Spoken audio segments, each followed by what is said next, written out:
Some may find the following disturbing. Discretion is advised. Yo, only at the Barroom, yo. Let's go. It's the show called Bears 100 Proof. We like to tear down the roof, talking ball, ripping balls. Everybody gonna have a ball, so pull up a bar stool. But we just got one rule. You gotta love them Bears. If not, take the stairs. Trubisky, Cohen, A-Rob, and more. Nagy's offense, yeah, that's one to adore. Mac, Akeem, EJ, and Fuller. Pagano's defense is a mofo killer. Top analysis with no paralysis. Intoxicating interviews like some really good booze. A joke here, a joke there. 100p. So tell me if you ready for thee. Let's go.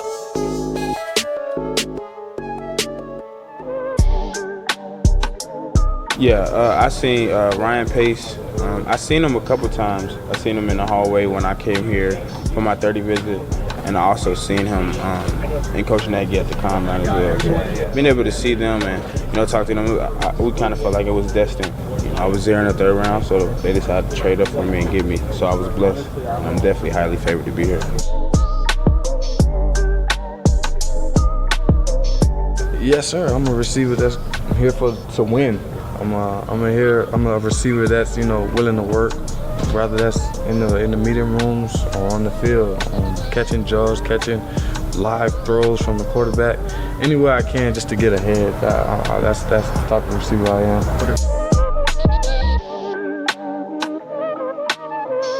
Cheers, Bears fans! This is Bears 100 Proof, and you just heard the Bears' top 2 draft picks, running back David Montgomery out of Iowa State and wide receiver Ridley from Georgia. We'll hear more from them in a little while. But first, let me speak on behalf of all of us behind the production of Bears 100 Proof that it is great to be back after stepping aside for the Draft on Tap show. Now, the last time we had a 100 Proof show, it was just Shayne Marsaw, the smartest man in the barroom, and myself, after some changes were made. But don't you worry, it's not a dual act this time around. We've got a very special guest co-host, and we'll have guest co-hosts over the next several weeks until we decide on a permanent co-host. Before we bring in our guest co-host, let me first say hello to Shayne. Shayne, how are you, my friend? I'm doing good there, TV superstar. What's up? Yeah. I raced home from my son's baseball practice, and I cracked open one of these new beers. It's called Vindictive Bitch. It's a Canadian. It's a Canadian Pilsner. Nice. The label's filled with drama and bullshit. It doesn't taste very good, so I'm going to throw it out and go with something good. But yeah, we're back. What a great name for a beer, though. Yeah, that's right. I've dated girls like that, vindictive bitches. Yeah. All right.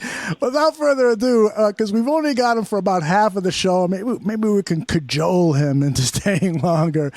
But I am really, really happy and really, really proud that our very first guest co-host on Bears 100 Proof is a guy that donned the pads with the Chicago Bears as recently as last year in camp. He has been a guest on a number of different Bears 100 Proof shows.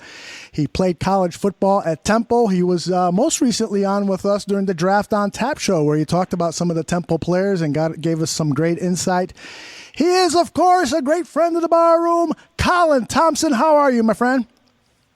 I'm doing wonderful, guys. Thanks for having me on. Maybe if I have a few of those beers, I'll have to stay for the full 2-hour show. But now you're talking. Colin, what have you been up to? Well, yeah, where do I start? It's been crazy. That's the nature of the NFL and being an NFL free agent. 3 weeks ago, I'm just sitting here with really nothing. My agent and I are working our tails off to get back with the team. And, one of those teams was the Bears. But they signed, which we're going to talk about, a bunch of guys undrafted in this previous draft. The Bears weren't an option for rookie minicamp. And due to my status in the league where I haven't had an active game, I'm allowed to participate in these rookie minicamps. So I get into the New York Giants rookie minicamp, play well enough, I thought, to get signed. It didn't happen. That things may change there. I may come back. Move forward to this past Thursday, my agent says, hey, we're not going to do a mini camp. No one's calling. We'll keep grinding. We'll keep pounding. We'll get you in somewhere. I promise you that. So I go make plans for the weekend. It's Thursday night. I'm sitting down with my parents, and my phone starts buzzing from my agent. Hey, listen, there's a tight end I represent. Things went wrong, and there's now an opening in New Orleans for a mini camp. So I sprint to Newark Airport, get on a flight, and 4 hours later I land in New Orleans. Wake up the next day, do 3 days of rookie mini camp, and played well with New Orleans as well as I did with the Giants. And could end up back in both places. We'll see. But it was great to get out and compete again, to do what I love. It feels like all I do is lift and run and not play football. And it was great to play again and compete, to work with Dan Campbell with New Orleans, and to work with Coach Wells, the tight end coach with the Giants, is a pleasure. Two great franchises in the NFL, two great NFC franchises, and two rivals of the Bears, you could say. Absolutely. Two teams that love to throw to the tight end too, Colin. Yeah. So it's been a great 2 weeks. I'm back to training again, and hopefully land with a team and land on my feet somewhere. It'd be great to land in Chicago or New Orleans or New York. I don't care at this point. Love to play for any team. So that's kind of what I'm doing now. Long story there, but excited to be back with you guys for sure. Well, thank you very much for coming on the show. I know things are super busy, as you just outlined for us. And, what can we do here at Bears Barroom Radio Network to maybe start a campaign, a social media campaign to get you signed with one of these NFL teams? Because if they do, I know they'll never regret it, man. So we've got to figure something out that we can help you out with. I appreciate you guys. It's just you guys I'm very fortunate to have great supporters throughout my career, people that truly care, and you guys are some of them. So thank you. We'll see. We're going to let the social media thing go. You don't want to be blackballed for social media. That's never a good thing. There's been plenty of guys that lose their stock because of it. There's some free agents now that I look at, and they're posting their highlights, and they're doing all this stuff. Listen, every scouting department, I'll give you guys a little insight, every scouting department in the NFL has a grade on you, or they don't. If they don't have a grade on you, that means you're off their board. Mm-hmm. When you're off your board or their board, you got to do something to get back on. It means get with another team, play well in the preseason games, and then you get graded again. Everybody has pro scouting and college scouting. So pro scouting, they sit there and they say, okay, the Bears pro scout, right? He sits there and he just grades every tight end in the NFL. And then then you're on your board, okay? And that's how I ended up in Chicago in the first place. I had a good college grade for the Bears. The Giants cut me, and Zach Miller went down, and they had to bring in tight ends to fulfill that P squad spot when Broniker was moving up to the active roster. And my grade was there. So don't do anything to tarnish your grade with your social media and other things. Not that you guys would by any means, but there's a lot of guys that do that now. And I'm like, what are you doing? Yeah. It's better just not say anything. And as Herm Edwards says, don't press send. So that's what I try to live by. You don't need anything to hurt yourself. It's already an uphill battle to get in the league alone. Yeah, there have been a lot of players who have really, really done themselves bad by, saying or doing the wrong thing, and we definitely don't want that for you. Now, having said that, I got a call from Bobby Bombs, who is one of the main hosts of a show called the Barflight Tailgate Show. If you think this show is a little bit out there, that show is also out there, maybe even much further out there. And so Bobby says, "Oh, you're having Colin on? He's one of my favorites, man. I wish I could talk to him." So I said, "Well, send me a few questions, and I'll see if Colin can answer them." So. Colin, if you don't want to, Colin, if you don't want to answer any of these questions, you can maybe pass them on to Shayne. Okay, is that fair? All right. Okay, I'm starting to sweat already. I love it. Here we go. It's 3 questions with Bobby Bombs. All right, Colin. Here we go, man. when you were at camp last year, who was the stinky kid? Who had the dirtiest locker, just the dirtiest all around, like people have to be like, dude, go wash your shit. Who was it? That's a great question. And I wish I had the answer, because that's a good one. Camp is such a grind. I think guys take 2 to 3 showers a day. Yeah. I know that sounds cool, because you're just get up for practice in the morning. Okay, you get out of the hot tub. There's been 10 other guys in that hot tub. You get a shower. All right, then you go to practice and you get a shower after. Then you have a walkthrough and it's 90 in Bourbonnais and stinky and there's no wind and you're all right, another shower. So, yeah, that's a great question. I wish I had an answer. I'm sorry, but no, I would say everyone smelled okay in training camp. All right, well, Can't go wrong with Cody Parkey. Parkey. You know what I'll say about Parkey? And people don't want to hear it. It's funny.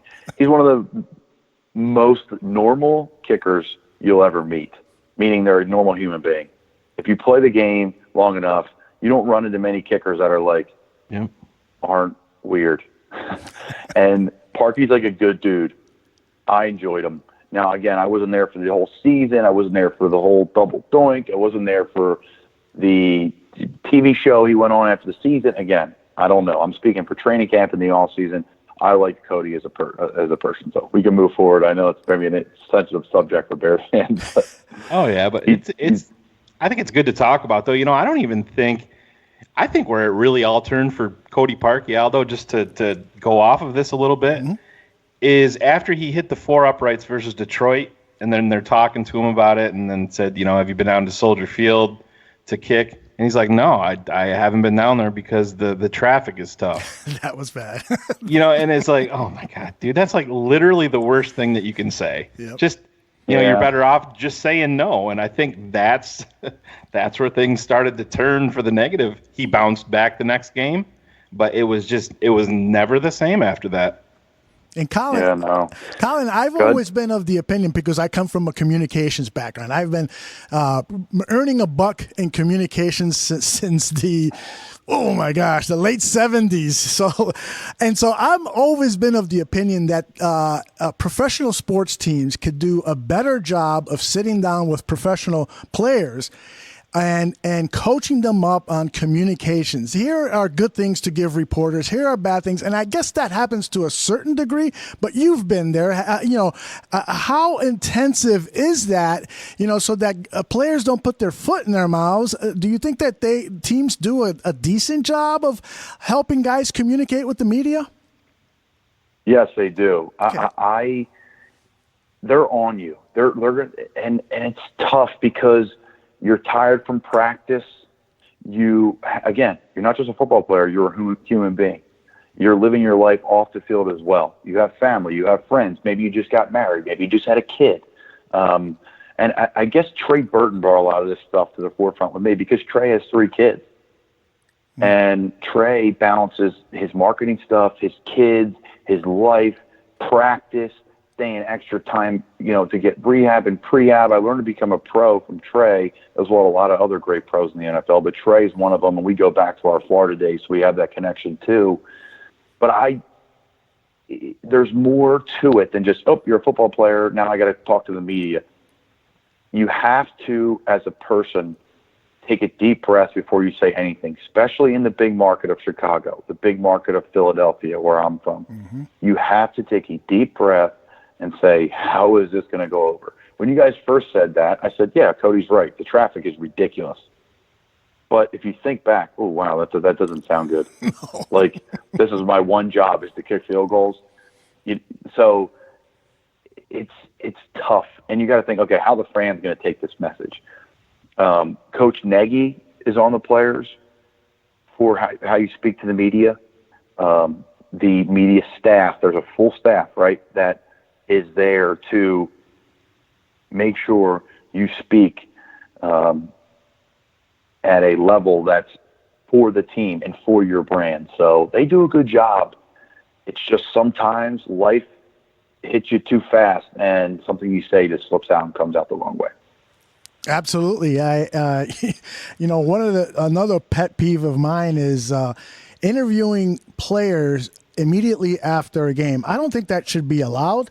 I think the players should have some time to decompress. I think the players should have some time to shower and get ready, and then face the media, and giving them, 40 minutes or so, 30 minutes of reflection time, and catching these players when they're still sweating and out of breath. I mean, on the field interviews, I can see that, but going into a locker room and talking to players who have come off a tough game, I don't think that's fair to the players, and it just really puts them in a tough spot. But I don't know if you feel that way, Colin. No, I think so too. You know what's interesting? I'll take you guys in a locker room, and a couple guys say it to me, and I said it right away. I got to the Bears in Week 8 of John Fox's last year. What's that? 2016, I think. 2017. 17. Yep. And I'm in there, and I'm like, whoa! I'm getting changed, and there's like 10 female media members.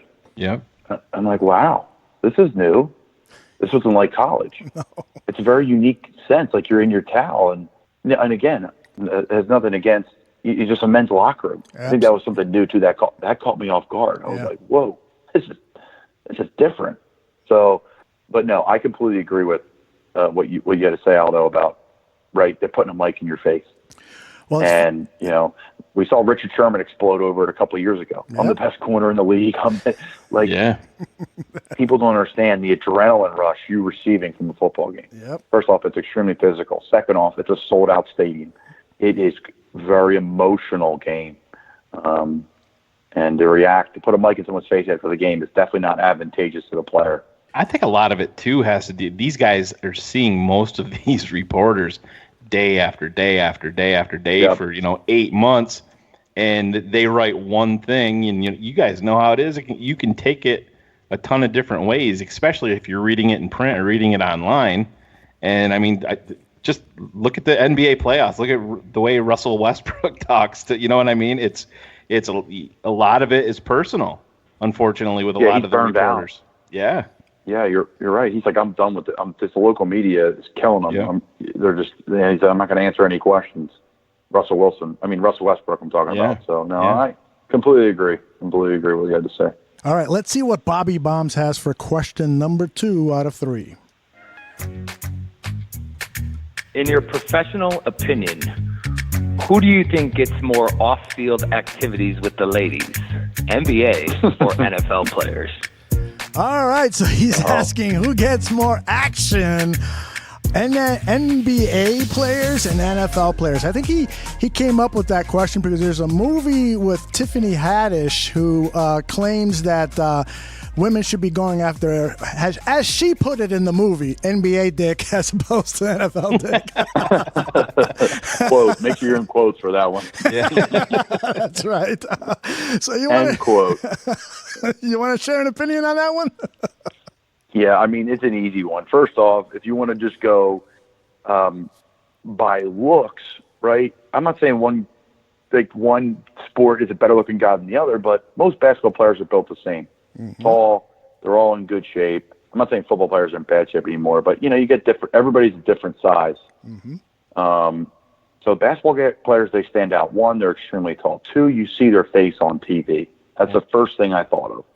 You're seeing their face on TV. And if you're a lady who's into a man with some more money, the NBA players make a lot more money than the NFL players. Guaranteed contracts. Guaranteed contracts. There's only like 12 or 13, 14 guys on the team. You play 82 games a year, and again, your face is on TV. And the marketing side, the only players that really make the NBA money in the NFL are like big names: Odell Beckham, Le'Veon Bell, Antonio Brown, and we all see their face. We all know exactly what they look like. Khalil Mack, right? You know exactly what they look like. Their helmets off, the cameras on them. And the NBA, you know exactly what players look like. The NFL, as someone said the other day, it's like helmet disease. You see a guy, or helmet syndrome, where you see a guy in a club and he's spending the most money, he's got the bottle service, and you don't even recognize him. Because he's a football player. So yes, I answered this question long-winded, but I would say for sure the NBA guys would do a little better than an NFL player. What perfect timing, too. Lamar Odom came out today and said that he slept with over 2,000 women Oh my goodness! during his time in the league. It's like four a day since he's, 16 or something like that? It's like, Oh my goodness! how do you have time to play? I don't know. I guess his ex. Gandia, you need like you said 5-6 days just to recover? And you got 2,000 women? At least. Oh my Gosh. I guess his. Welcome to 100 Proof, Colin. Yeah, that's right. I love it. Lamar Odom was one of the. He was married to one of the Kardashian sisters. Chloe. Right? Yeah. Oh, okay. So Chloe, right? I think she had like about 2,000 conquests too. Probably, yeah. All right, let's move on to question number 3. Kardashians love guaranteed contracts too, Gandia. They do, and record label. Yeah. Excellent. Here we go. Final question, number 3. If you could make $1 million in 1 year working one of the following jobs, which would it be? Oh no. The NFL, Major League Baseball, playing hockey, flopping in the NBA, or flopping it out on the porn scene? I know what my answer would be. Yeah. I have 2 answers here, and the football one, because I've sacrificed my entire,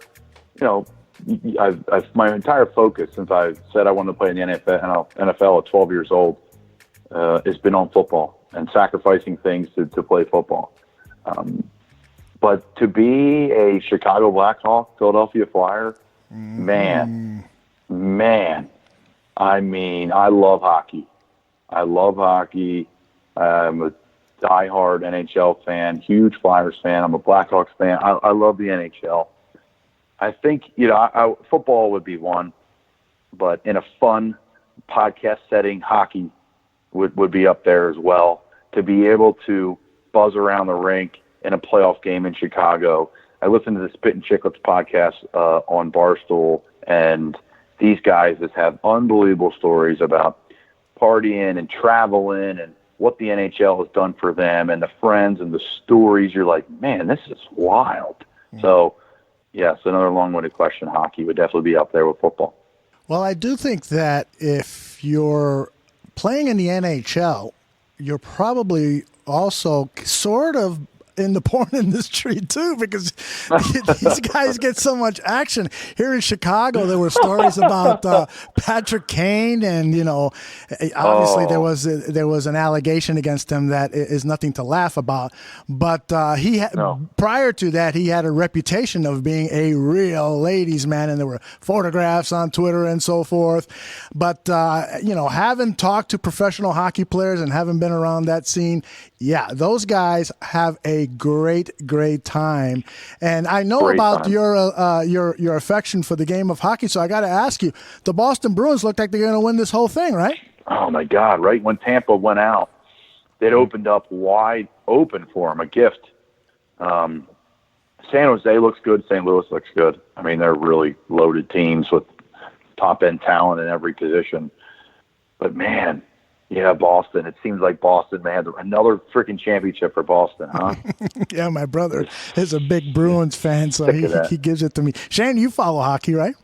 A little bit. I'm up here in I'm right on the St. Lawrence River, so I have one of those fathers that did the same thing to me that I have done to my son. He brainwashed me to love whoever he loved. Of course. So I'm a Montreal Canadiens fan.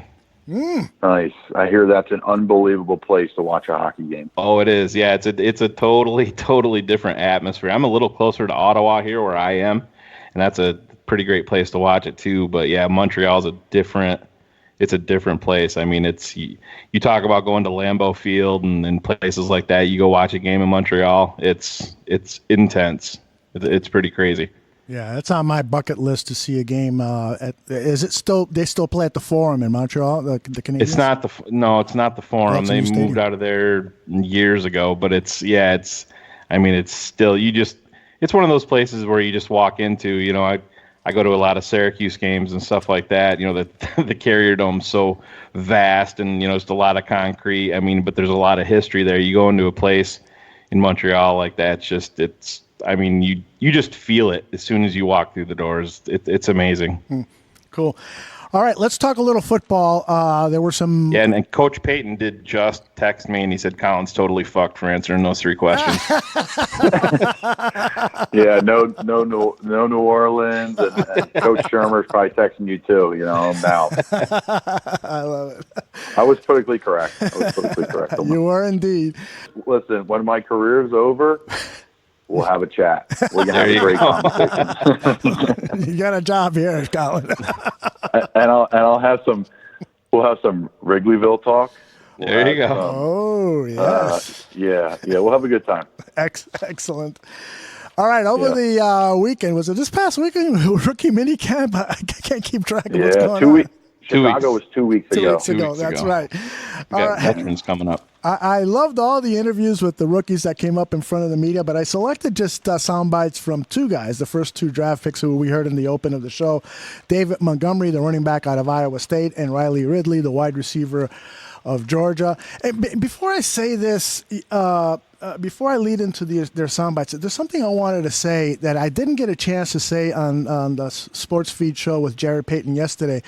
You know, I'm looking at all these undrafted free agents that the Bears signed, and it's almost like they had a full 7 picks in their draft, because guys like Emmanuel Hall and Dax Raymond, those guys were expected to be drafted.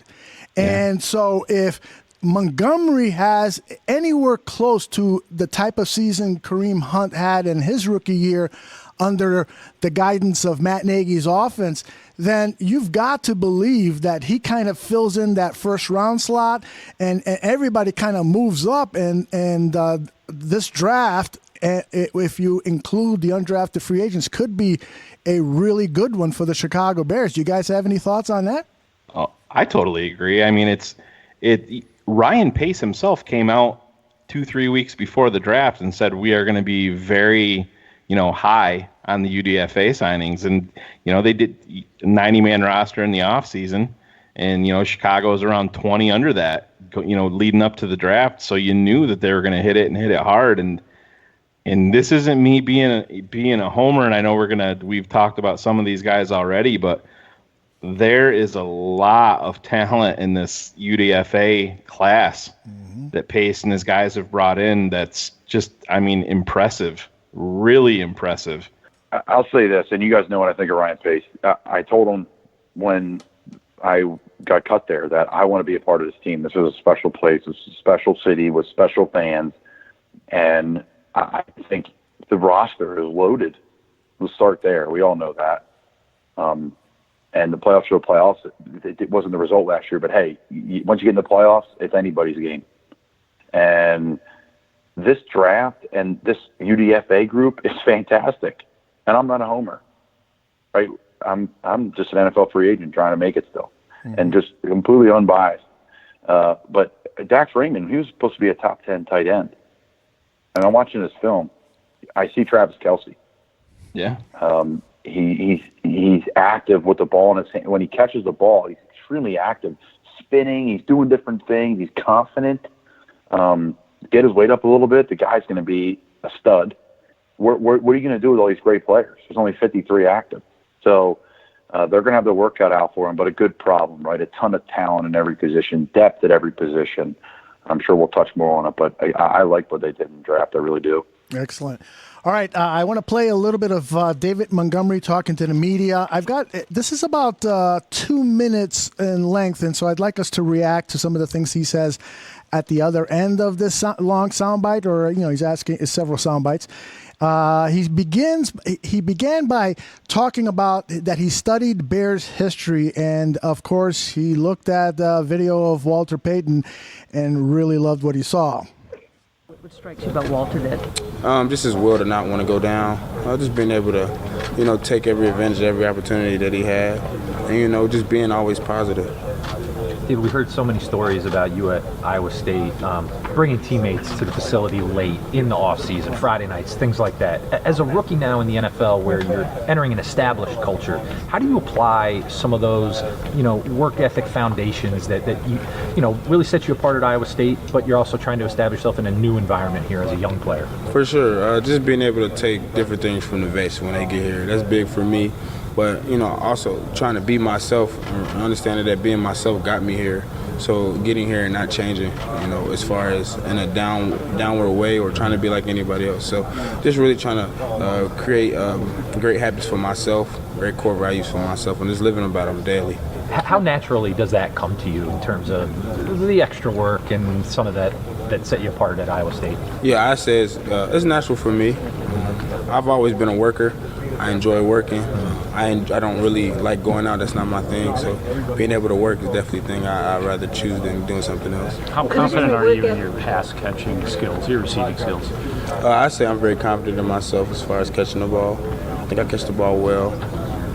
I had to catch the ball for a lot. I played quarterback in high school, so I was catching the ball every play. We ran out of guns, so I got used to it over time. Have you gotten the idea that that's something that this offense wants, needs, is running backs, catching passes, and being a big part of that? For sure. When you talk about that work ethic, where does that come from? Where does that instinct come from? Yeah, I say it comes from just what I came from, my environment, not wanting to go back.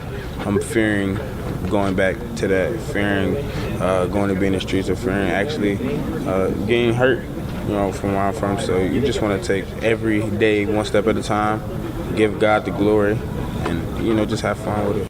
Impressive young man. Colin, you were in camp. How important is it to Coach Matt Nagy to find a player who has that kind of work ethic? This guy, was rallying the troops at Iowa State and had the entire team working out at night with him. How important is that to Nagy and this organization? It's extremely important, right? You're bringing in a guy who's got a veterans-type mentality who's, 21 years old. Core values, working, pass-catching ability. Sounds like a Chicago Bear to me. Sounds like a guy who's going to fit right into that offense. And a guy that's going to fit into that running back room that has a lot of character. Tree Cohen's a character. I know Mike Davis from recruiting back in the day. We were committed to the University of Florida together, and then he flopped to South Carolina on signing day. But nonetheless, what an impressive individual. He's focused. Right, we said he's not going out. I'm locked in. That's a guy who's ready to take advantage of his opportunity, because you really don't get that many. And to be picked up and signed in the third round by the Chicago Bears is an honor. And it sounds like he's ready to go. And he knows, there's a window on every team, but there's a window on this team to win, and it's win now for the Bears. Right, they got a great roster. They have a great coaching staff, which was on display last year, and this kid gets it. He really does. And Shayne, I know you've seen a lot of tape on David Montgomery, and some of the pass catching tape on him is really impressive. They didn't throw to him a ton, but he averaged 20 to 30 catches a season at Iowa State. But man, the more and more I look at that tape, the more and more I say, this guy can run routes. This guy's got the hands. It's pretty impressive. Yeah, he does. He's got that natural ability, those nice soft hands. And I listened to an interview post-draft. It was actually before the draft, but I listened to it post-draft, where Coach Campbell, head coach at Iowa State, talked about Montgomery, and he made the comment that, if David played wide receiver for us, he would have ran the best routes, and he would have had the best hands.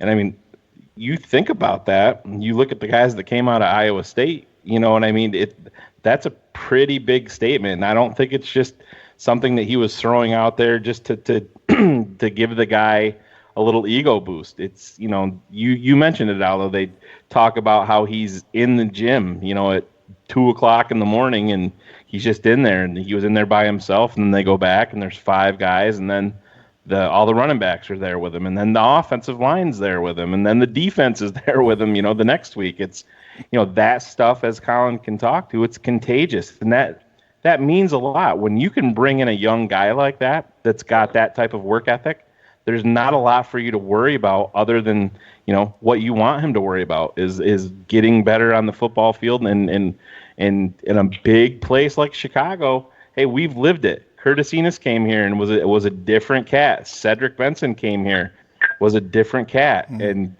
David Montgomery he's all about football and he's a Eagle Scout, tells you what type of character he has. And it just, it's going to be a lot of fun. And you brought it up too, talking about him being, Kareem Hunt, just even his attributes at the combine, it's strikingly similar. And I think he's a little bit better athlete overall myself than Kareem Hunt is. And Kareem Hunt obviously has the baggage off the field, and especially now. So, yeah, it's going to be a lot of fun to watch. What's the biggest challenge for a rookie coming into the NFL, Colin? Time management. You have a lot of time to yourself now. And you'll have a lot of time, alone time, at least in the off season. In camp, right, your grindstone, your 6 a.m. to 10 p.m. every night. It changes a man's life. It really does. But when you're in college, you have your full day taken up by football in the morning. Say, if you're one of the teams that practices in the morning, you have football in the morning, and then in the afternoon you have classes, and then you have to check in the training table, get your meal, and then you may have tutoring at night, and then you have to go finish at the facility and watch film, or as Montgomery would do, go back and lift. So your time is taken. When you get to professional football, to give an example what the vets are doing right now, they're working 4-hour days, right? That sounds insane. So, okay, I work from 8 to 12. I think maybe some programs are in 6 hours, and then it goes 8 hours. It builds up over the off season. It's all part of the CBA. So, they're pros, they're vets. They're not just working for 4 hours, trust me. That's an 8, 10, 12-hour work day for them. But that's all you're allocated through the CBA. But the biggest challenge to me, again, is to the rookie, is the time management. What are you going to do with your spare time? Are you going to work? Are you going to go home and rest? Or are you going to be active around the city? You got to take advantage. You have marketing opportunities now. People are going to be pulling you in a bunch of different directions. Take time to take care of yourself because, again, you only got one body. You only got one shot. And you got to take full advantage of it, or it will disappear just as quick as you got in. You'll be out just as fast. Colin, I read an article about how playing video games it could be becoming a detriment to player development in professional sports. Guys are playing Fortnite until 2, 3 o'clock in the morning, and it's just time consuming. You were talking about time management. Have you experienced anything like that that you have seen in the world of professional sports or even college sports where perhaps guys were just playing too much video games and not getting their rest and prepping for the next day of practice or the big game? Well, two things. I think it could be actually used in a positive way, believe it or not, because, okay, I like playing my video games. I like doing this. It keeps you at home. Mm-hmm. It keeps you off your feet. I know Kyle Long's a big video game guy, and I follow him on Twitter. He's a great follow on Twitter. I'm sure everybody follows him on Twitter on here. I can guarantee you guys do. But he said, it was great to get out and play golf for the first time in a while. And all I do is play video games, so I can't move. I don't move. I can't move. So in that sense, Kyle used it as, okay, I'm home. This keeps my mind, whatever. He's a pro, right? This is what he wants to do with his free time. You could do that with your free time. When it hurts you, right, is when you're not taking care of your body, when you're not sleeping 8 hours a night, when you're not on a regimen. Okay, I go to bed at 10, I wake up at 6. If you can do that, you're going to be so much healthier, so much stronger. Your mind will be fresher. If you're playing video games till 2 a.m., your mind will not be fresh the next day. I don't care, because even though you're just sitting in bed and twiddling your thumbs, it would not be good. And yes, I have seen it in the NFL. I've seen it in college where guys were up all night playing video games. Guys are rushing out the door when the day is over to go play in some tournament online. It's a thing. And again, like we talked about with Montgomery, how are you going to handle your free time? That's the biggest challenge. If you handle it the right way, you'll be in such a great position, and you'll be ahead of every other rookie out there. Well, I think, Shayne and I can relate in our own special way. He and I were talking recently about how much time we spend on the phone refreshing to get new information. Especially for the draft, yeah. Yeah. We were just, 2:00 in the morning. Let me just refresh the phone because I haven't fallen asleep yet. Let me see what's going on in the NFL. It can be addictive no matter what it is, video games or, your passion for NFL news or what have you. I'm the same way. I mean, as a Philly fan, I would wake up, I would lay in bed, be like, maybe Bryce Harper is going to sign. It was a big deal. So you're like, all right, again, my Twitter is my thing too, just like you guys. It's great. If you're in the media world, podcasting like I am as well, it's fantastic. You get everything right at the palm of your hands. Yeah, everyone's got their thing, right? And Twitter's mine for sure. For sure. I think you're right, and I think that's a great point, though, Colin. You're talking about. I mean, it's really no different than being married, and your wife gets pissed off if you're playing your video game or something at night. There's a lot worse things I could be doing. I could be hanging out with Lamar Odom, doing a lot worse things, right? You know what I mean? But I'm serious, and it's these guys. You wouldn't be married anymore. Yeah, right, exactly. But these guys got a pocket full of cash, and they can pretty much have everything at their disposal, and if they're at home playing Fortnite or Madden or NBA 2K or whatever, if it's not affecting them at the facility, and I mean that's something that they're going to be picking up on. I mean the sports science, all that stuff is monitored, isn't it, Colin? Yeah, 100%. Everything's monitored. Sleep study. That's the one thing that isn't monitored per se, is how much sleep you get at night. If you're a guy who really cares, like a couple offensive linemen that I was with there last year, they have these like wristbands on, and they play with them on, and they sleep with them on, and they get like updates in the morning on their phone, like how did they sleep? Okay, today you got a 20% more chance of getting injured than you did yesterday because you didn't sleep well. Wow. I mean, there are guys that are completely bought in. Oh yeah, the science is there now. There's no excuse. Now again, if a guy gets injured, you can't say, oh, he doesn't care about it. No, it's just, hey, it's football. It's just how it is, man. Right. But, no, there's complete buy-in. And, again, it's a great point. You're not spending money. You're not on your feet. You're hanging in bed, and, you're either watching all your Netflix episodes or you're, banging, a couple shows out. Whatever you like to watch, that's okay. Or But if you're going to extend it and watch 3 more episodes and go to bed at 1:30 and get up at 6, then you're really hurting yourself. When you said banging, I thought you were saying something else. Yeah. No. That's the Philly in me. Sorry there. Yeah. No. We're not going. I'm not retired yet. That's not what he said, Coach Payton. That's not what he said. He said banging out some podcasts. That's what he said. All right. I want to play a little bit of audio from Ridley and talk about another impressive, very, very impressive interview. He starts here by talking about, he was asked about the difference in the offense after rookie minicamp. What's the difference of in the Bears offense to what he experienced at Georgia? And then he goes on, and then we'll discuss what he says on the other end. Well, coming from Georgia, being in a pro style, it's pretty similar. You got a couple of the same routes, but just, different terminologies. But, you catch on fast, and you just keep repping it. Everybody says about you, good route runner. Where does that come from? Do you agree? I say it comes from the family. My brother he really prides himself on running routes, and he takes that and gives it to me, and just letting me know like running routes can really help you in the game of being a receiver. It helps you gain separation and makes the catches easier. Does it make you quarterback friendly too? That's another plus. I believe so. Yeah. Yes, sir. What did he tell you about how difficult? Did you ever practice with your brother before you were drafted to understand what you can do here? Yeah, well, we trained down in Florida. When I go back, I'll be back training down in Florida. But yeah, he was just drilling me on the route running.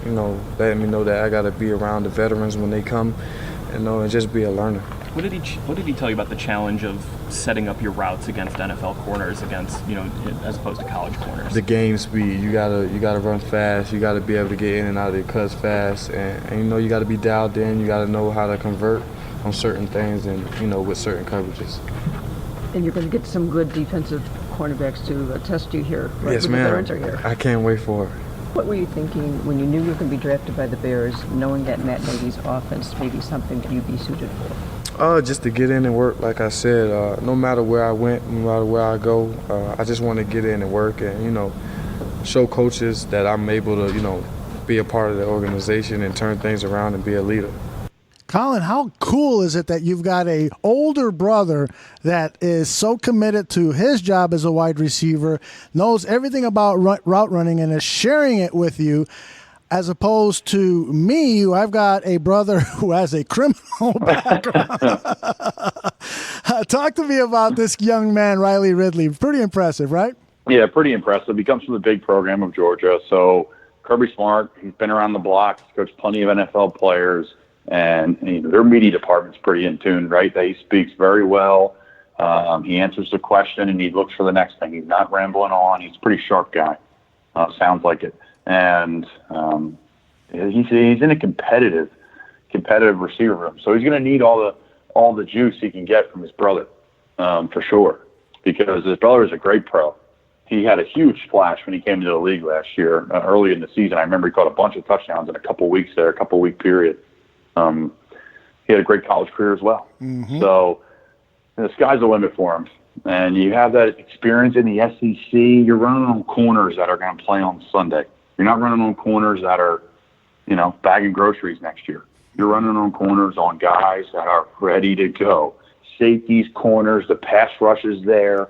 The SEC, to me, is the closest thing you're going to find to the NFL because of the speed and the size of the player, especially on the defensive side of the ball. It's just a different level. It really is. It's night and day. So very important to have an older brother without a criminal record and in the NFL if you're an NFL receiver. There you go.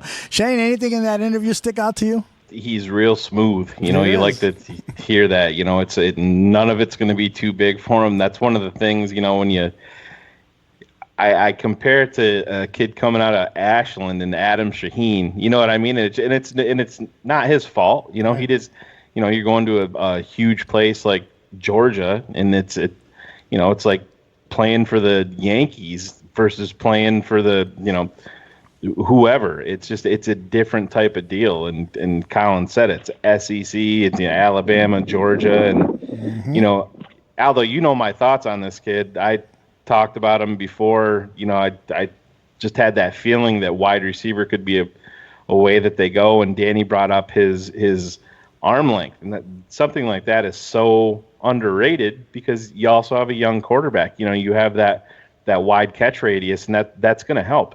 And Riley Ridley himself said, no, there's 50-50 balls don't exist in my life because I win them all. And, so he's got that swag to him. He's got that confidence. One thing that people aren't talking about, if you're going to play in the SEC and you're going to play at Georgia, you have to run block. Mm-hmm. And this is one of the things that this kid can do. And that's going to be something that's very, very underrated. You see, Bears went out. They drafted not one running back. They drafted 2 running backs. And that's going to be a big, big part of this moving forward that not a lot of people are going to talk about. And when you're a rookie wide receiver and you can get out there and you can run block and make some big blocks to spring, David Montgomery is not a guy that's going to take it 60 or 70.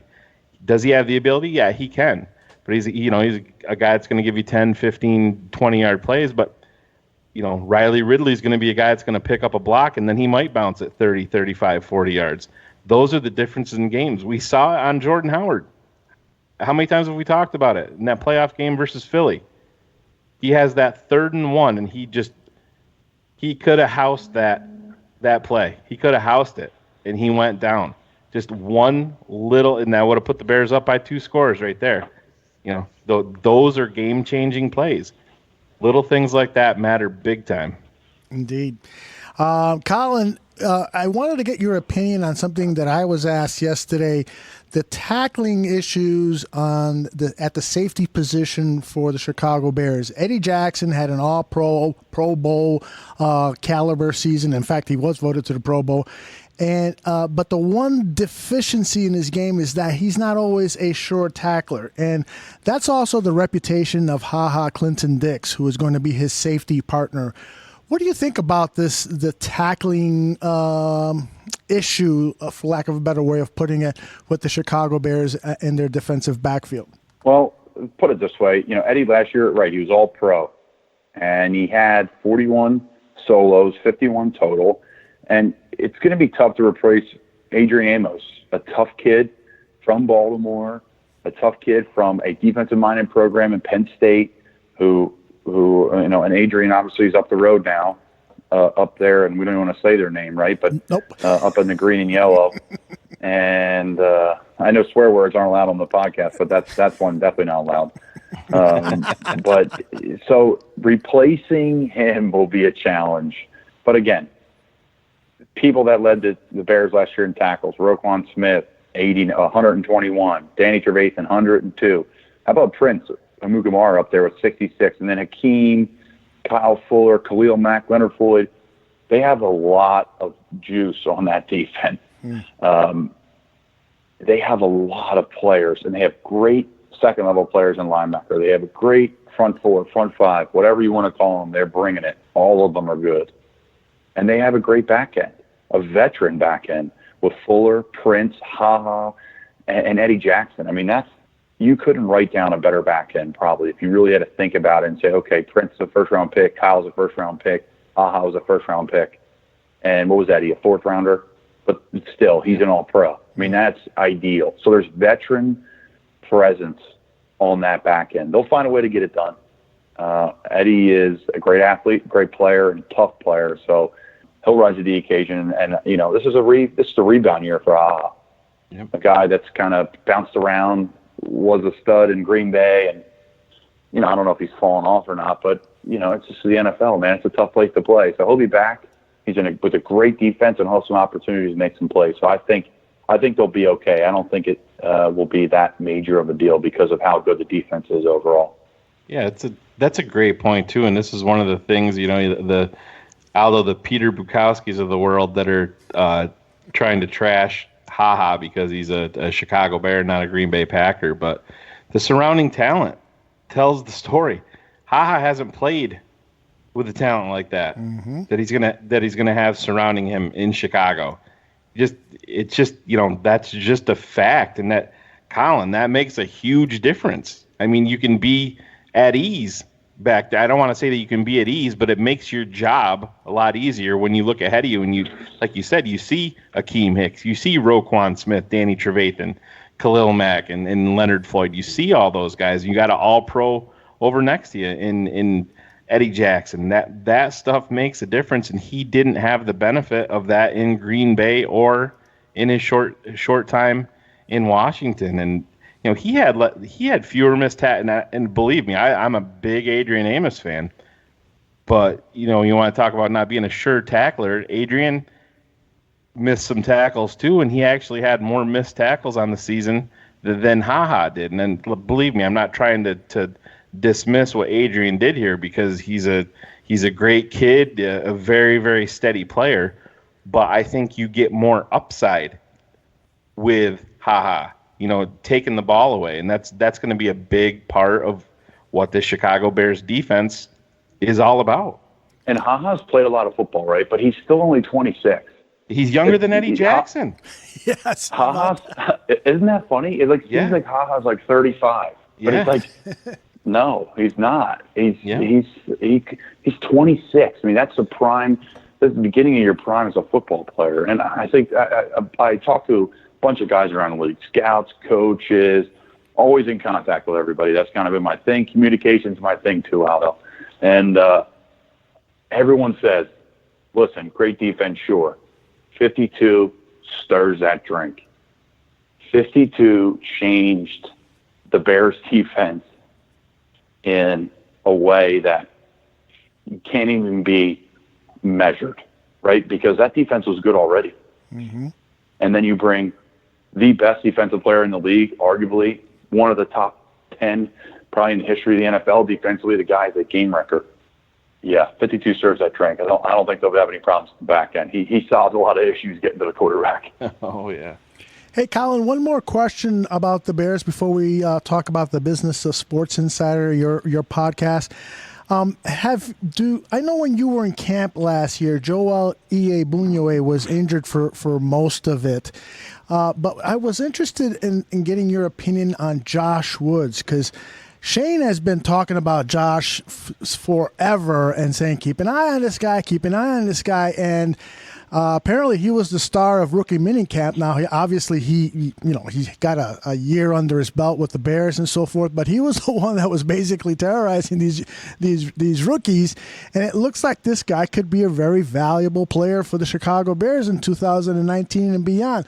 Do you have any recollection of Josh that you can share with us?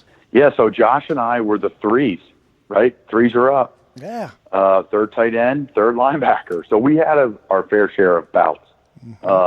Verbally and physically, and we had a blast. Josh is a physical safety that moves a linebacker.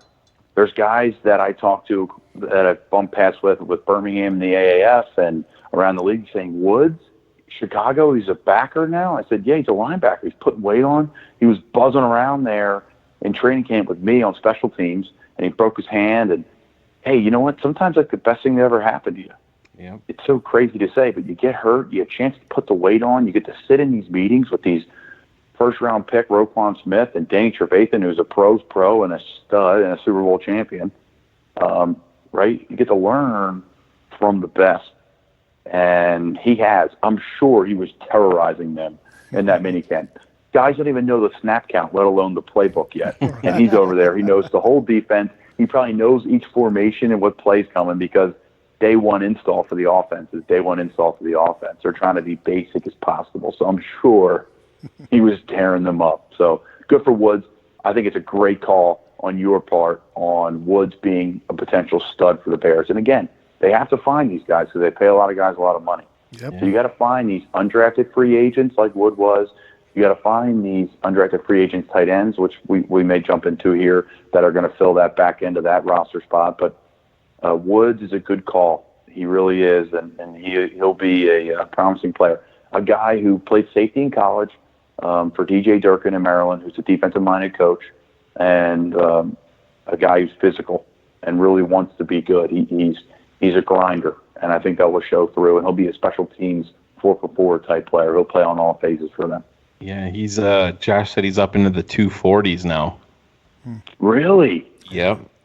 Wow, that's big, Josh. Yeah, it is. Good for yeah. He was like 220 when I was there. 210. Yeah. He said Roquan's nicknamed him Fat Josh because he said Roquan's got that first round bank, so he's been taking him out to eat a lot. He's eating like a king. They don't pay for that. I'm sure they don't pay that bill. Yeah, but yeah, he's up into the 240s. He said they got and this is something that is a little different. I'll give you an insight of just NFL locker or NFL buildings. Not every ownership group in the NFL spends the money it takes for people to perform and to have every resource off the field. Nutrition, having a full-time nutritionist, having a great meal options. I've been so fortunate. The two teams I've been with the NFL are top 1 and 2 in the NFL when it comes to food. It sounds crazy, but the Bears and the Giants, two storied programs with great ownership, have the best meals and the best food court in the NFL from what I hear. It's fantastic. So there's no reason why Woods can't get the 240. So good for him. Hey, before we let you go, let's talk a little bit about the business of Sports Insider. It's your podcast that you supply an in-depth look directly related to the business side of the sports world, and that's including the NCAA, NFL, NBA, NHL, Major League Baseball, and more. It's a great idea for a podcast, and it's needed because the business of sports is so ingrained now into following the games. Now, I can't tell you how often I go to overthecap.com and spotrack.com and I read, Darren Rovell. I get all of the forums. Darren's the best. Yeah, he's awesome. I go over to Forbes. They've got some good sports columnists over there. I love that stuff, and I apologize. I still have not listened to your podcast, but I definitely will. Fill us in on what you guys are working on just recently and what you got coming up. Yeah, so I'll give you a quick backstory on how it came about. And I'm just sitting there, and every time I'm, at a bar or I'm at a dinner or I bump into friends from high school or I bump into anybody, high school coaches, fans like yourself, guys that are in the business. You guys are part of the business of sports, right? This is a podcast that, it generates something, whatever it may be. So regardless, I would say, guys would ask me, well, how much do you make? What do you do? What's an accredited season? How do you get your pension? Is there 401k options in the NFL? What is all this? Okay. I'm getting hammered with those questions, and I answer the same questions all the time. And I learned this all from my financial advisor and my agent and the great people that I'm fortunate to, that I've been able to surround myself with in my pro career. And I think it's all just normal stuff, but no one really knows it. And I would say, why doesn't the NFL Network for 30 minutes, 5 days a week, talk about some recent cap things? Why not? I think it's so important. Have players on from the NFL, have people on from the NFL Players Association talk about what they do for players. No one knows about any of this stuff. There's internships in the off season for every player, for media communications to tech. It's fantastic. And fans want everything to do with the NFL, right? We're all over Twitter. We follow 1 billion different Twitters, and they all serve a different purpose. And I think the business side of sports serves a huge purpose, and no one talks about it on TV, and it blows me away. So, and now, right, with sports gambling, there's like 3, ESPN is a show, FS1 is a show, locking in. It's really changing business of sports. So that's why we created the podcast. And the last couple of weeks, football has taken over everything, right? For me, I do a majority of the podcast. I tweet some things from the Twitter, but not a whole lot. But regardless, with the football takes precedence. So I've been with the mini camps, and I've been bouncing around and upping my training to get ready for these camps. So I haven't been able to post anything the last 2 weeks. But where we're going forward with it, we're going to have athletic directors on. I'm going to have Matt Rule, head coach of Baylor, on. I'm having players on with the Arizona Cardinals, Cleveland Browns, guys with the Bears. I think Trey Burton and I are going to do one. Trey's got an awesome story, and Trey's just got a great in-depth analysis of going in as an undrafted rookie free agent to, what he made, signing deals with these different people, Nike, this and that. I'm trying to not to ramble on too much here, but there's just so much stuff that I'm excited to talk about. And even a team like the Bears, right? Like, they're up against it on the cap. Who are they paying? What's going on? They're paying more guys up front money and less salary, more guaranteed money. That stuff's cool to me, and it's not talked about enough. And hopefully I can bring it to light and let it grow. So we'll see. Darren Rovell's a big follow, though, huge, and he brings great entertainment, and someone I really enjoy to follow. Yeah, he had a killer tweet last night after the NBA draft lottery. Did you see that one that he sent out about Zion? Was it the 10,000 per person? Well, he said that with him not going to Chicago, LA, or New York, he lost $100 million plus. Oh, that's and why. ended up in New Orleans. Yeah, just that's not counting. That's not salary, just in Baz. That's just endorsement deals, and I mean, you saw it unfold. I mean, hey, who doesn't want to be the number one pick? But come on, there's no way that he didn't. The Knicks have their problems. The Lakers have their problems. The Bulls obviously do. But you're going to any one of those markets before you're choosing the Pelicans. That's for sure. Right. It's but there's such a big business in it, and everything. It just opens my eyes to it. You're like, wow, that's interesting. Like, imagine being a star quarterback or just a star player. You're the star player for New Orleans or Chicago. You're a top 3 market, and it's nothing against New Orleans. It's a great city. I love it, but it's just how it is, right? It's L.A., it's Philly, it's New York, it's Chicago.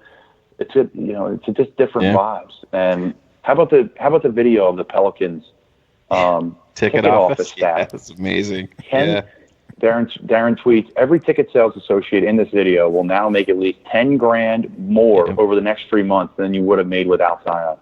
I will say this, though, that let's all remember that LeBron played for Cleveland and it was able to transcend that small market, economics. Great point. And so it's possible that a guy like Zion could do the same if he is everything that he's been billed to be. And I think he will be. So it's going to be really interesting. New Orleans, of course, is not that key market, but perhaps Zion can do the same thing LeBron did. This is kind of off of the LeBron thing, but kind of just be interested to see if you saw this. I was reading an article today talking about, did you see that about Matt Barkley with how he had when he was with Arizona and then when he was with Buffalo this past year, he tried to get his NFL contract paid via Bitcoin. Really? Yeah, he did. He tried in both teams, and they said both NFL clubs declined. But they said, I guess him and his agent tried like hell. And I said, that's very interesting to track moving forward too. Absolutely.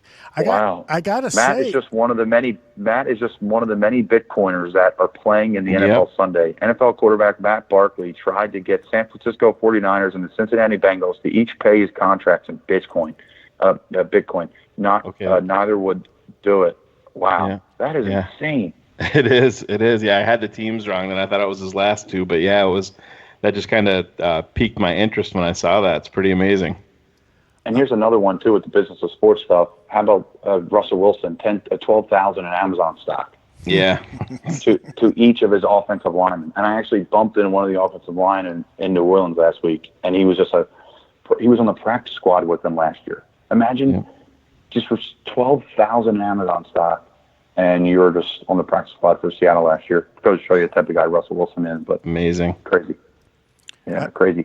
Hey, here's a Bulls question for you. Okay. How do you guys like my guy Ryan Arcidiacono, the backup point guard out there? He played at Villanova. He's a buddy of mine. We grew up together. He's a great football player too. Really? People I didn't don't know even realize that. Yes. I frankly have not seen enough of him to give you an opinion.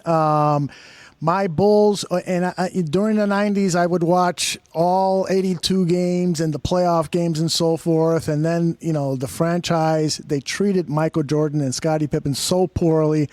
We had me as a fan, I was separated from them like a marital relationship, and I'm trying to get back into them. But man, John Paxson and Gar Forman, the heads of the Chicago Bulls organization, make it really, really tough. But I will be on the lookout for this point guard. He played well this year. He switched over to number 51 from number 15, but he was at the Bulls. Yeah, he was at the Bulls lottery party last night with Mark Shanowski. Oh, cool. That was his dad's. That was his dad's football number at Villanova, 51. Nice. And I played with his cousins. His dad's brother's kids, and I all went to high school together. The oldest played offensive guard at Penn State. The next one played center at Rutgers, and the next one played tight end at Rutgers. And then Ryan and I grew up playing football and basketball together, and Ryan's a national champion in Chicago Bull. And him and I actually got down to a game when I was there, and we went out to Ukraine Village. Yeah. And just a super guy, great wing spot right there. We'll have plenty of Bears 100 proof stories when my career's over. Okay. That'd be great. I'd love to have you and Ryan on. That way, perhaps you'll have a different answer to the question Bobby posed to you about who gets more action, NBA or NFL players. Oh, no comment. He's biting his tongue, Shayne. You can see it. How do you think Colin knew that NBA players get more play? Come on, It was the first-hand experience. I saw it with my own two eyes. Yeah, see? Colin, we'll let you get out of here while you still employable. And tell everybody where they can follow you on Twitter and again, also where they can find the podcast.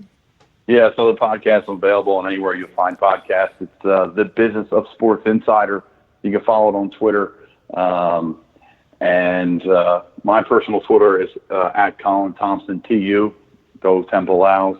And I appreciate you guys as always. fantastic stuff. Yeah, really is always fun being on, and I'm looking forward to being on. Hopefully it's years from now when I retire. But when I retire, we'll tell some good stories, good Chicago stories. Sounds good. I hope it's going to be a long time from now. I hope you have a long NFL career, as long as you want. But you're always welcome to come to the Barroom, to any of our shows. Let us know when the next The Business of Sports Insider is out, and we'll definitely plug it on our Twitter feed so that more people are aware of it. Okay? You guys are the best. Thanks, guys. Great talking to you. Take care, brother. Thanks, Colin. And now it's time for terrible tweets. They pollute cyberspace. They contribute to the further dumbing down of humankind. And worst of all, they annoy the fuck out of everybody. But don't you fret, because we've got the smartest man in the bar room about to call these motherfuckers out. It's Shayne Marsaw for Tweets of the Week.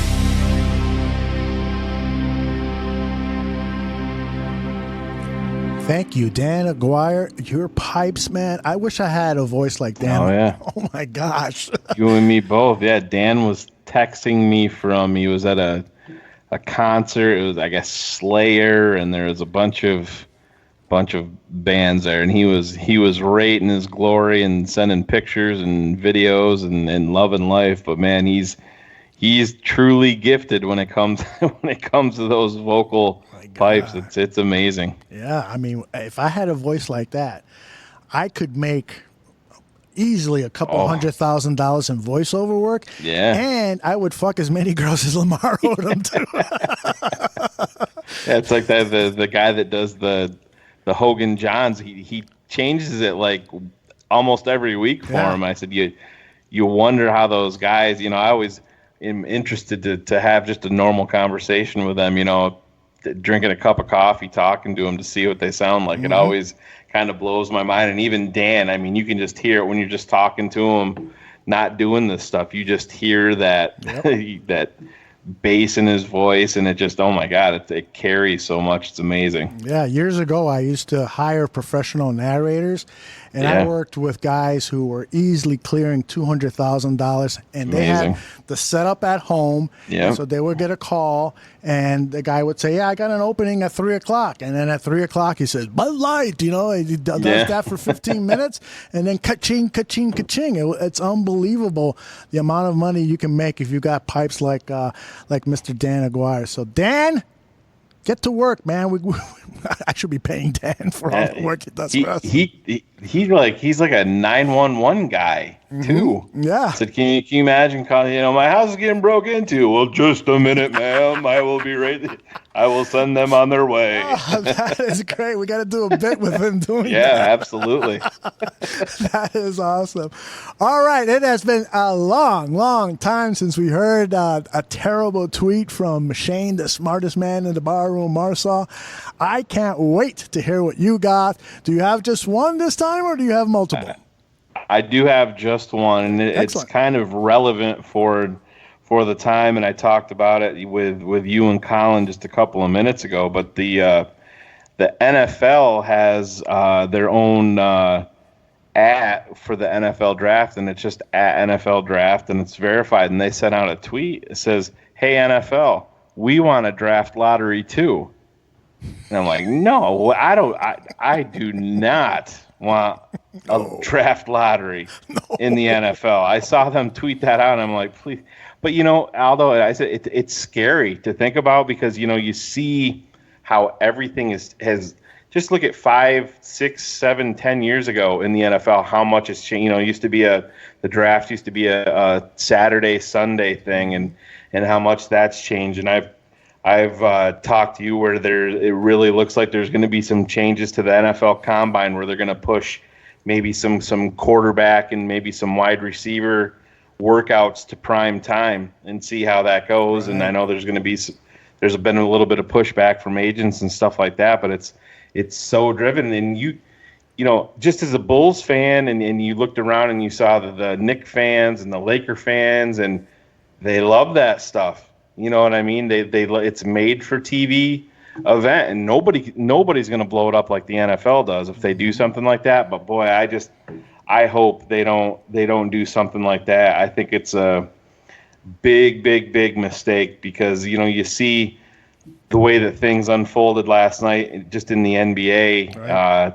You see the Bulls go number 7, and then they're like, the Lakers have moved up, and I sent out a tweet. And I'm like, oh, here we go. The Lakers and the Knicks are going to be number 1 and number 2.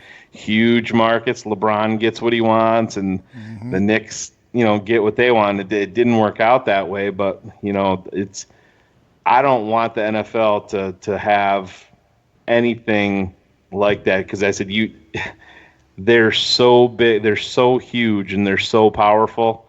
I said it wouldn't surprise me a bit if you started to see things like that. You'd see just say how much hype there was when a guy like Michael Vick was coming out, and if there was a big market team, holy shit, we can blow this guy up, putting him in the New York market or in Dallas. And I think it would be a huge mistake for the NFL.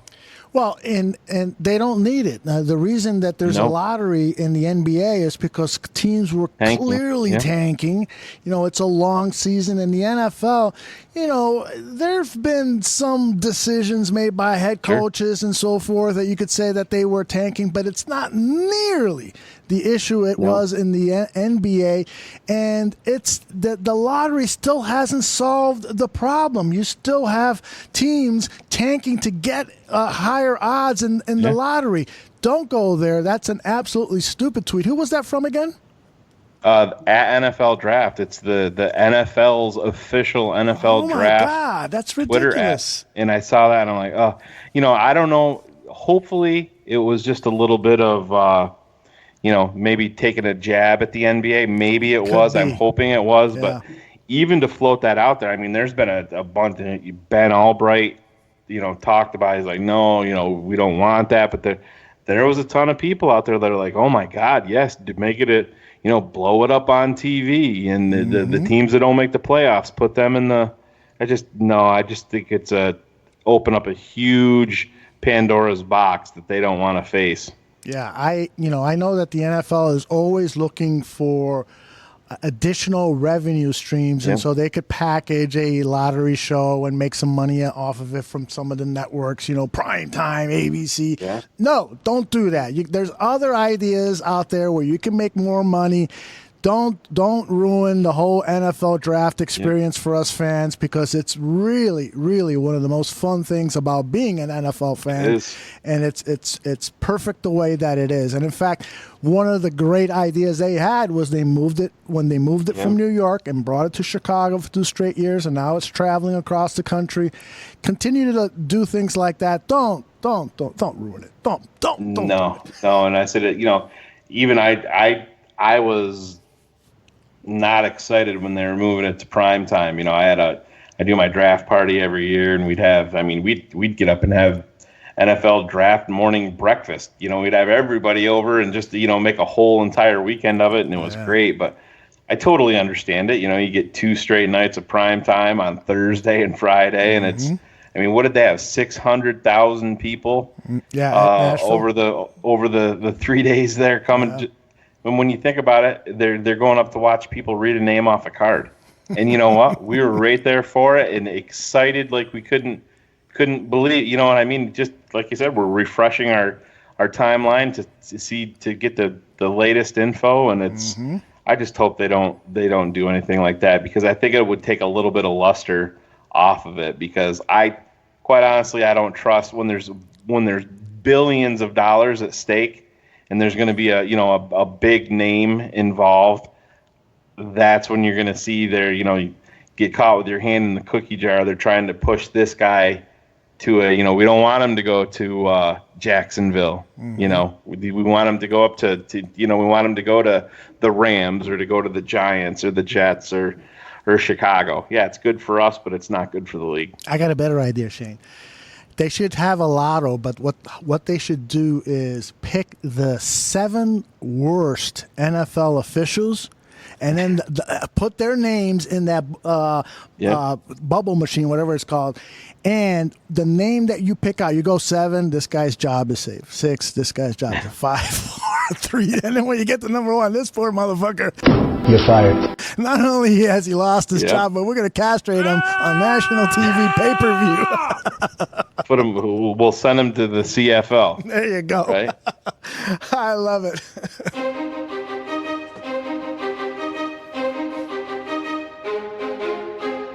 And finally, we have unequivocal evidence that good tweets exist as well.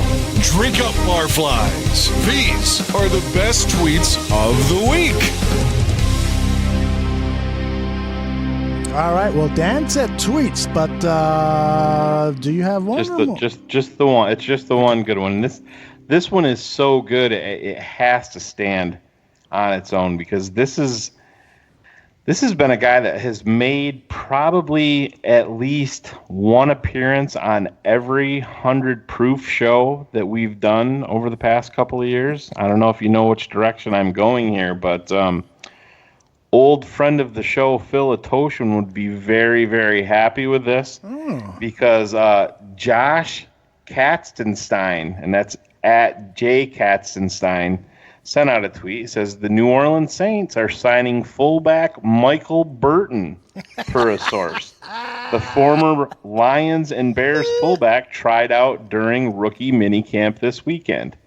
And ding dong, Aldo, the witch is dead. The fullback is dead. The guy that we've been lied to about, that he brings so much to this team, but then the fucker doesn't play, and when he does play, he's spinning around and really doing nothing. And I had that pit in my stomach the entire time that we weren't going to hear anything from Mike Burton, and then boom, right before training camp, you're going to see him added to this Bears roster. And then I guess technically you still could, but we were even questioning his relationship with Mitch Trubisky there for a while, wondering if that's why he was on the roster. But the Bears definitely made the right move here, and it was time for him to go. You want to talk about a wasted roster spot?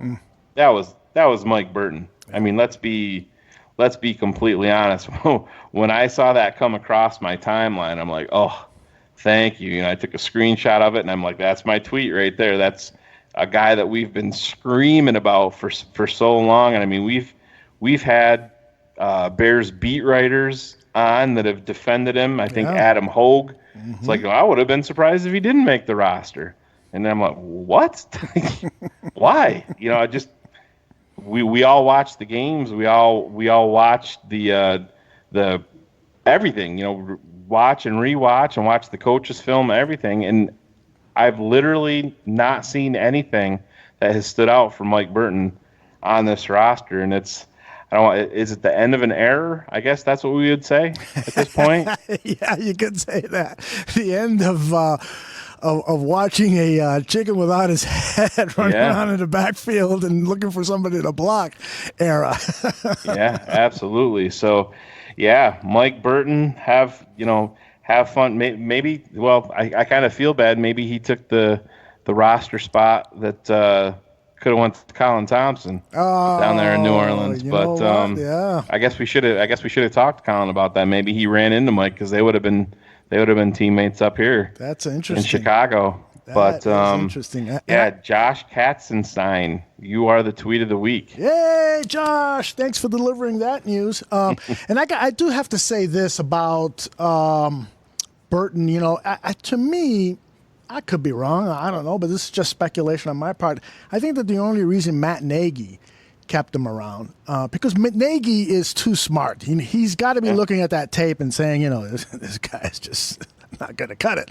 But, he was Trubisky's roommate. And sometimes when you have a young quarterback in the NFL, you want to give him the environment that makes him feel comfortable. And so if you had to dedicate a roster spot to a person who is going to be that support system for your young quarterback, then perhaps that was a good decision. But clearly it wasn't because he played well.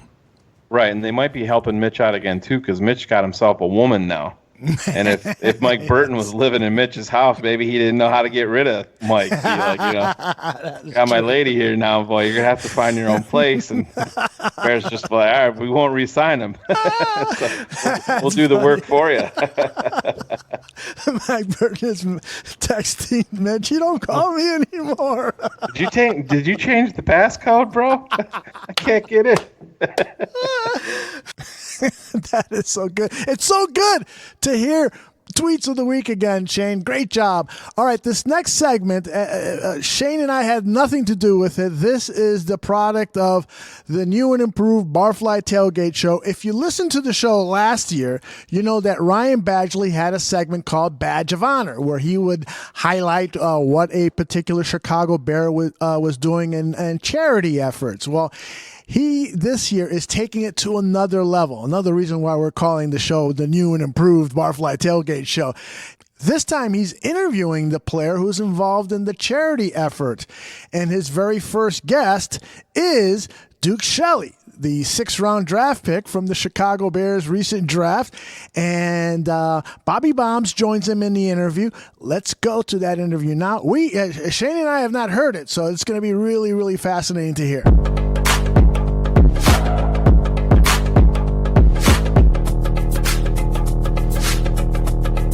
Here we go, Barflies. It's your boy, Bobby Phelan, Bobby Bombs. We're back this year with that special segment you all know and love. It's called Badge of Honor, where our boy, Ryan Badgley, takes the time out of his day to research and promote the charity work of our Bears team and players. He tries to ensure that our entire fan base knows of all the extra things these guys provide, off the football field. He highlights one of the players that's repping a cause and not only supporting, but giving back to the community and providing awareness to, outlets and things that guys can find. Badger, I know you're excited for this one. What's up, brother? Yo, what's up, Bobby, man? Yo, pumped up, excited for this one. It's going to be a great time, a great badge of honor, and a great way to kick off this 2019 season, man. Damn straight. So here we go. Tonight, Barflies, the Badger has an extra special guest in the house. I'm just going to pass this thing over to him and let him take it away. Badge, it's all you, man. Go ahead, roll with it. All right, Chicago Bears fans, our guest tonight, right here on Bears 100 Proof, the 6th-round draft pick, number 205 overall, Mr. Duke Shelley. Duke, Thank you, man, for joining us on the Barfly Tailgate Show, the Badge of Honor segment, man. How you doing, bro? I'm doing great, man. It's good to be here on the segment with you guys, man. I'm really looking forward to it. Awesome, man. So let's talk a little bit about your Go Get It Foundation, man. I saw your tweet earlier, late last week, reached out to you on Saturday, man. You started up this foundation. Tell us a little bit about it, man. Oh, man, it's a good foundation. Me and my dad kind of been thinking about things that I can do to help in the community and things like that. So we came up with, took us a while to figure out what the name was going to be. It had to be something catchy, and it's being that my Twitter handle is Duke Says Go and things like that, we wanted to connect it the best way we can. So we came up with Go Get It. It's a nonprofit foundation that's just focuses on sexual abuse and sexual assault. Something that my dad's been doing for the past 15 years. So wow. With his church and things like that back home in Atlanta, because my dad's a pastor. So he's a pastor back home. So he has his foundation with Branch Outreach and Tamar Ministry, and it's just a group segment within the church that just focus on sexual assault and sexual abuse, because it's very serious and prevalent in the Atlanta area. So I wanted to be connected as much way as I can with that. So me and him came up and partner with each other just to spread awareness of this serious issue that's going on. And being that I have the platform that I have now, being in Chicago, I just wanted to bring that here and see what can I do to help out and spread awareness. So Go Get It Foundation is just that, just spreading awareness and things like that of sexual assault and sexual abuse, and just ways people can go about getting help and recovering from those experiences that some people might have had in their life. So that's pretty much what it's about. Man, that's awesome. I was on the website once I saw the event. They had an event last night Yeah. Can you tell us a little about the event that happened last night? Yeah. So it was Kenyatta Watson, one of the guys that was there. Guest speakers. We had guest speakers at the event. People that just been through different things in their life and struggles that they had to overcome dealing with that topic. So we came out and had a day at a church. People that came out, all been either victims of it, and just trying to share their experiences and share how they came out of it, and not letting it hold them down for the rest of their life. Because I mean, some people without knowing it, you take those experiences that you had and they roll over into other things in your life. So it's just a big issue that people really need to recover from. And if you don't talk about it, I don't think that you really can. You kind of bundle everything up. So just having other people around that have kind of been through the same things as you, and talking about it and not being afraid to talk about it, that's probably the biggest thing. And just getting them people together and having those serious conversations, and seeing ways you can move forward and help yourself in the future without letting it hold you back. So that's what kind of they did last night. Prayer and things like that was a part of it, and it was a great turnout. I talked to my dad about it. It was a great turnout. That's awesome, man. It's so great to hear that people came out and were part of the event. And for fans listening in, the website you can go to for Branch Outreach is www.branchoutreach.org. A lot of information on the site, talks a lot about the sexual abuse support group, and that group seeks to empower all those affected by sexual abuse, providing them with proven principles. These principles, along with the application of the participant, will empower an individual to become whole and healthy spiritually, relationally, and emotionally. And it's a 12-week support group. I just think that itself, Duke, for anybody that's ever been through something like this, being able to go and talk about it is so huge. Have you had any interaction within the support group and heard any of the stories, and have they captured you in any way that just that you could expand on? Yeah, definitely. Before the reason why we started it was one day we were at church, and for some reason, my dad just asked if anybody been affected by sexual assault or sexual abuse, raise your hand. And well, I mean, it was crazy the turnout. It was probably about 85% of the church. Oh my gosh! So it was then at that moment I knew that that's a serious problem. That you just look around that you don't really notice all these people that's been affected by this. So and it affects their life in different ways. So. Right then, you just knew that something needed to be done, and something needed to be done for these people to get help. And the best way to do it is just feeling comfortable and talking about it. So I feel like when you have other people around you that kind of know your struggle, it makes it easier for you to come out and talk about it.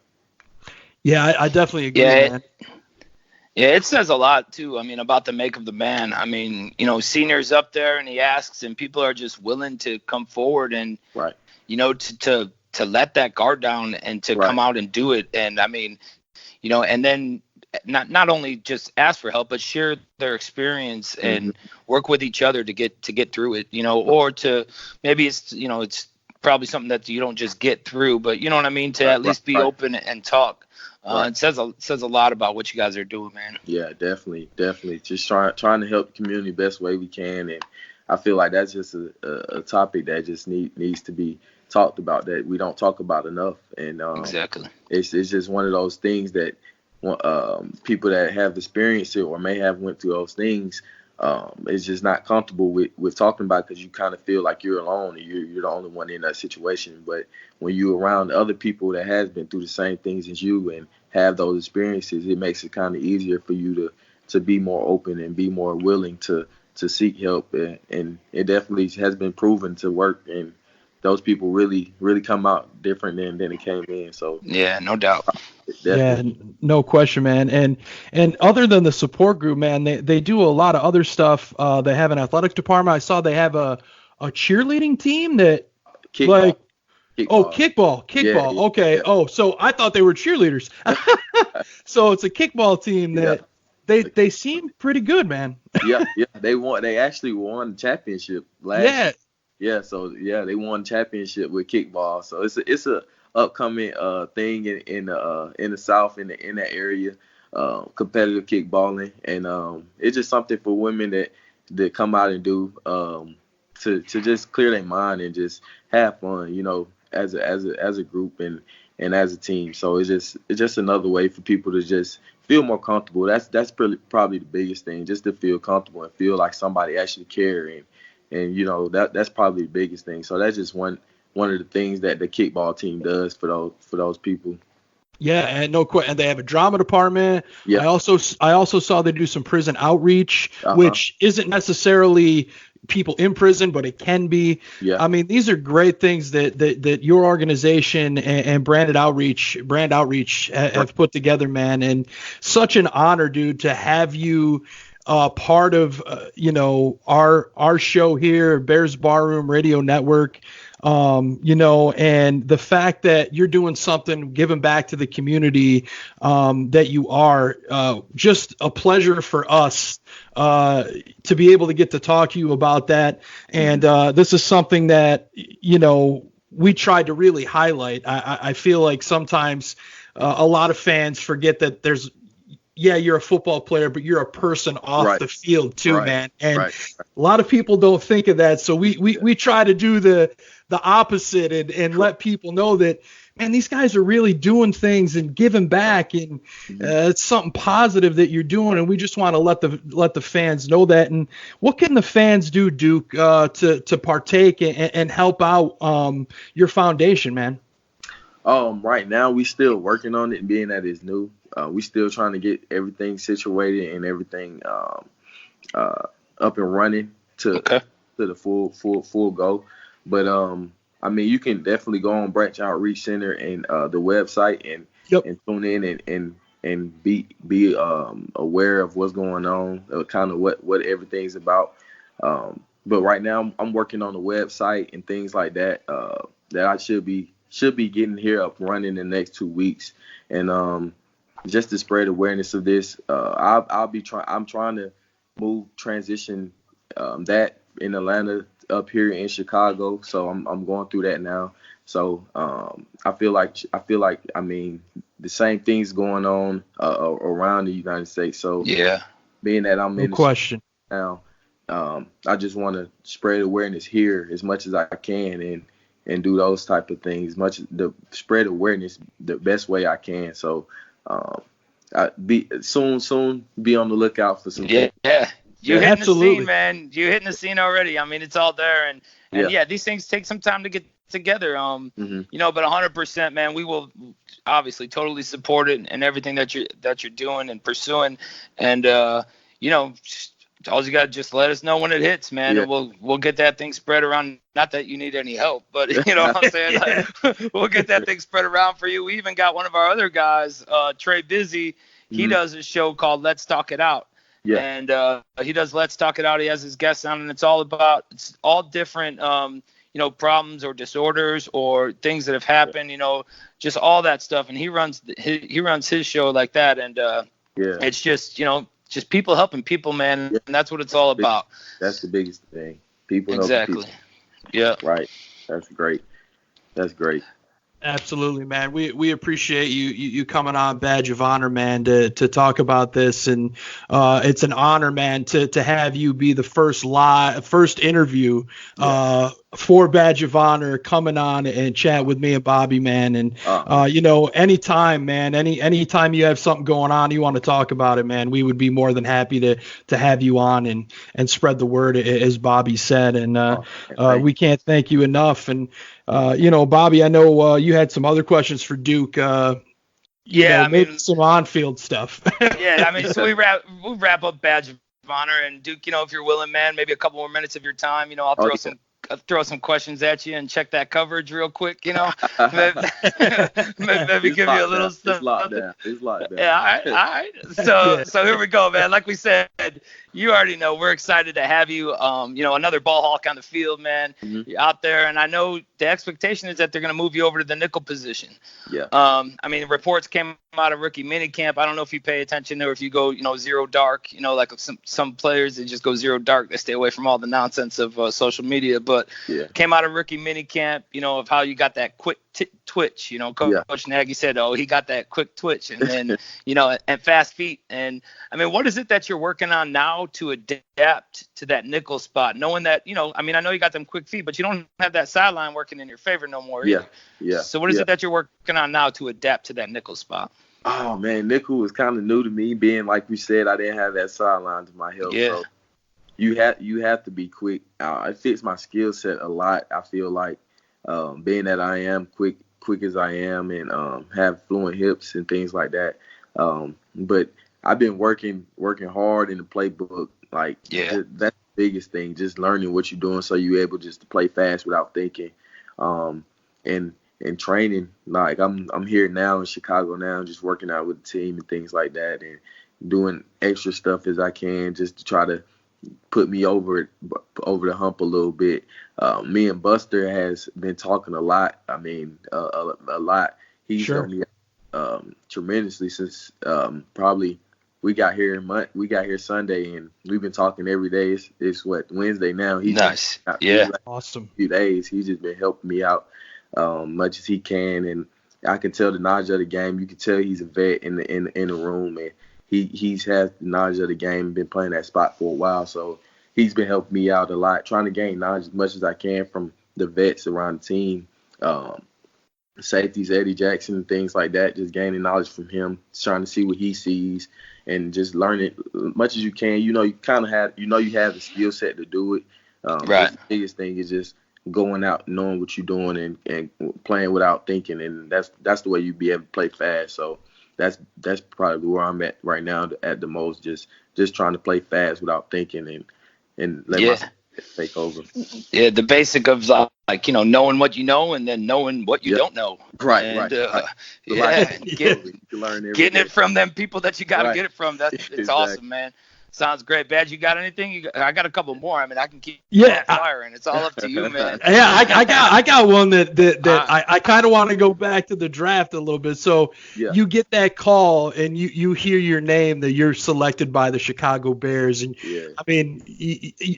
yes, you're a player, but you're a fan. You're a fan of the game too. You know names on this defense, man. How do you feel when you get that call, dude? Man, when I tell you, it was me and my dad. I came up here to Chicago on a 30 visit, and me and my dad was just talking about everywhere I've been, the other places I've been in, and we kind of figured Chicago is the best fit that a DB can possibly be in. And having a Pro Bowl safety, a Pro Bowl corner, Pro Bowl defensive line, and it's just crazy that how much talent is around you. So it just make you shine that much more being around those people. So I wanted to come to Chicago. I was hoping that I came to Chicago, and seeing Illinois pop up on my phone on draft day, crazy. It was kind of like a blur, because I was sitting down with my dad around the table. We had a draft party at the church, and I was kind of getting frustrated, man, why I ain't get picked up yet? But I seen Chicago's coming up, so I'm just waiting, and they called me. I get the call, I just jump up and hurry up, pick up the phone, and my dad he's trying to figure out who I'm on the phone with. I'm telling him to bag up, I'm Chicago right now. This is crazy, and it was just a dream come true, man, because you just want to be somewhere that you fit in, right? That fit in with your and fit in with what you can do, and I feel like this is the best situation for me with what I can do in my skill set. So, man, I can't ask for a better situation, honestly. Yeah, with that pressure too. They putting that pressure up front. The QB's got less time to get rid of the ball. You got more. Yeah. Right. It's a DB dream in that place. All right, so I got one for you, man. So we know you're born and raised in Georgia. Yeah. And you're getting back together with a player you met in high school in Roquan. Mm-hmm. And we talked about your quick feet, and but there's one thing that Roquan just couldn't do last year, man. And we need to know what you bring to the table. I don't know if you've seen Quan's end zone celebration or Club Dub, but like Iggy, like Ie Bunyewe and Woods told us, man, Iggy just can't dance. The dude ain't got no rhythm. So, is that a Georgia thing, or can you dance? No, it's not a Georgia thing. I got a little something. I'm not gonna say I'm the best dancer in the world, but I got a little something for you. All right. Well, we'll be seeing it in the end zone. I mean, yeah. Woods already said he's the best dancer on the team. Josh Woods told us he's self-proclaimed. Well, I mean, damn it, Iggy even told us too. Woods is the best dancer on the team. Yeah, so, I just want to, because they're gonna come at you, man. You come in there with some goofy steps or something. Right. The funny thing about that though is it's all those young guys. Exactly. That's what makes it fun, man. That's exactly what makes it fun. Everybody's young and full of energy. So man, it's crazy. But I definitely got a little something for the end zone though. Okay. We can't wait, man. We can't wait to see it, man. I got another question for you, man. So you hear the names. You come to the city of Chicago. You hear about the food, about the deep dish pizza, about Dick's restaurant, man. Since you've been in, man, what have you had? I'm sure you're on a strict diet, but you've had something, right? Man, I might have to cheat this weekend, because this weekend is going to be a day that we're free. So I might have to cheat this weekend and go to the city to try this pizza. Everybody's been talking about deep dish pizza, and I've been dying to taste it. So I think that's exactly what I'm going to do this weekend. Take a cheat day, probably Friday, Saturday, one of the two, and go out and try it out. But yeah, definitely on the strict diet right now. But don't just hold that down a little bit. Don't tell nobody. Yeah, no, we'll keep it on. Yeah. We won't release this to everybody. Right. All right, man. The last thing I got for you, and I mean, this one could go in many different ways. What's the one thing that drives your fire and passion for the sport, man? What gets you out of bed every morning trying to get better? What makes you push and get those extra reps? What gets you that study time? What keeps you driving? What is like Duke's drive, man? What makes you go get it? It's a couple different things, man. My family is probably the biggest things. I mean, back home, I have 4 other siblings. I'm the second oldest. I have an older sister. She's 1 year older than me. I have a younger brother. He's 1 year younger than me. And then I have another younger brother. He just turned 18. I have a younger sister. She's 17. And I just want to make being the first one to like go to college and do those things, setting the right example for those people, and just being that for them, because I know how they look at me. So that's probably the biggest thing. Other than that, my love for the game is off the charts, man. I mean, I'm lucky to be in this position to get paid to play a game that I love to do. So I mean, when I get between the white lines, nothing else matters, man. It's just like it's a time to clear my mind and just do something that I love. And I mean, I honestly love it. I want to play this game for 15 years if I can. I mean, I just love doing it. So my love for the game and my family, probably the biggest 2 things that drive me, man. That's definitely it. All right. Awesome, man. Well, we appreciate your time, Duke, and your generosity, not only coming out Bears Barroom Radio Network, but what you're bringing to the community. We look forward to seeing you do your thing this year and wish you nothing but the absolute best in everything, man. Thank you so much. Bobby and I really appreciate the Barflies. They're going to appreciate you coming on, man. Yeah. Thank you so much, bro. And no problem. Thank you, man, for the opportunity. I appreciate you guys letting me get on here and spread awareness and all the questions you guys asked me, man. I'm glad on here, man. It's been good. All right, man. Appreciate it, brother. And we'll, if the season goes on, of course, we'll probably be hitting you up again. You're gonna be like, these dudes won't leave me the hell alone. But I'm on here. All right. All right, brother. Hey, get your thing. Get ready for Club Dove. Get back in that playbook. I know we interrupted that a little bit, but do your thing, man. We look forward to seeing nothing but well wishes for you, man, and great work in the community. Just admirable all the way around, man. And we appreciate you and your time, and look forward to seeing great things, man. Thank you, man. Thank you for the opportunity, man. I appreciate it. All right, brother. All right. There it is, Barflies. That was Duke Shelley, the 6th round pick. He's bringing it to the community, bringing it to the team. He's in his playbook. As soon as we called him Badge, dude said, "I'm in my playbook." I was like, "Oh, yeah, dude, he's ready, man. He is amped, bro." Yeah, I'm like, "Yo, we got to do this quick." I told him like 30 minutes. He's like, "Yep, that'll do." And here we go. So man, what a great guest, Badge. Great work. Bringing him in, man, and reaching out and getting him on the show. And Barflies, we look forward to many more Badge of Honors with the Badge Man himself, Mr. Ryan Badgley. And stay tuned. Barfly Tailgate's gonna bring it, baby. Wednesday at 3 p.m. Central, live on our Mixlr.com channel, it's Vegas Scores and Odds presents the Mike North Advantage. Mike is the most talked about sports talk show host in Chicago broadcasting history. Mike has taken his brazen style to the world of sports betting, and of course, he's now the most talked about handicapper in the business. Mike will have free betting tips for you on the show. Can't listen live? Relax. The podcast is available at 4:30 Central. Plenty of time for you to place your bets or just enjoy Mike talk sports. Vegas Scores and Odds presents the Mike North Advantage only on the Bears Barroom Radio Network. Now, I want to finish the show by talking a little bit about what we did with the music for the show. As all of you who are fans of Bears 100 Proof know, Draft Dr. Phil Atoshin was the soundtrack of Bears Barroom. I would occasionally do a song, it was for comedy's sake, because even if I was trying to do a good job, it was still fucking hilarious. So I reached out to a buddy of mine and told him, hey, we need a new theme song for Bears 100 Proof. And he told me, well, okay, send me some, sample lyrics and stuff. And so, all right, boy. I'm going to play a little bit of what I sent him. Jesus, this is bad. Only at the Barroom, yo.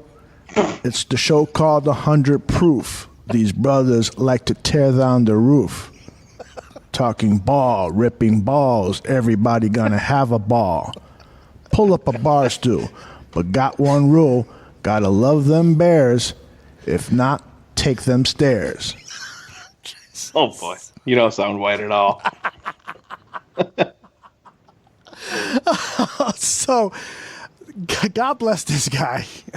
I noticed you waited to play this till Colin left, so at least we'd have a chance of him coming back with us. Exactly. I was debating in my mind whether I should play for him and get his input, but I figured, no, why should I put him through this? So the guy comes back with this. Yo, only at the Barroom, yo. Let's go.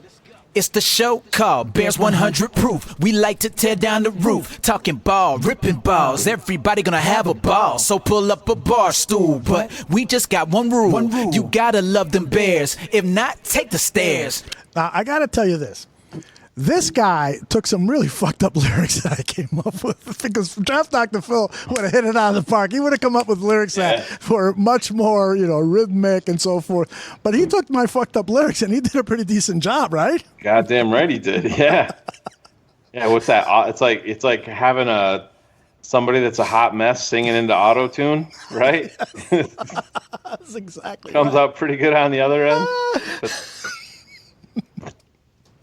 Nagy's offense is one to adore. Mack, Akeem, EJ, and Fuller. Pagano's D is a mofo killer. Oh, boy. So, unfortunately, I told this guy, hey, can you change mofo to motherfucker? And he says, no, I don't swear my lyrics, man. I go, great. I got a friend who's in the rap business and he doesn't swear. Akeem, EJ, and Fuller. Pagano's defense is a mofo killer. But he made it sound good anyway. Yeah. Motherfucker would have sounded better, though. It would have sounded a lot better. Can you edit in motherfucker from Trey? That would be perfect. Trey, I What's up, need you. Motherfucker. Oh my gosh, let me play one last. How did I end this? Let's see. Fucking bullshit. Top analysis with no paralysis. Intoxicating interviews make you think like good booze. A joke here, a joke there. 100p is ready for thee. Oh boy. Goodness gracious. Interviews like some really. Go ahead. I'm sorry.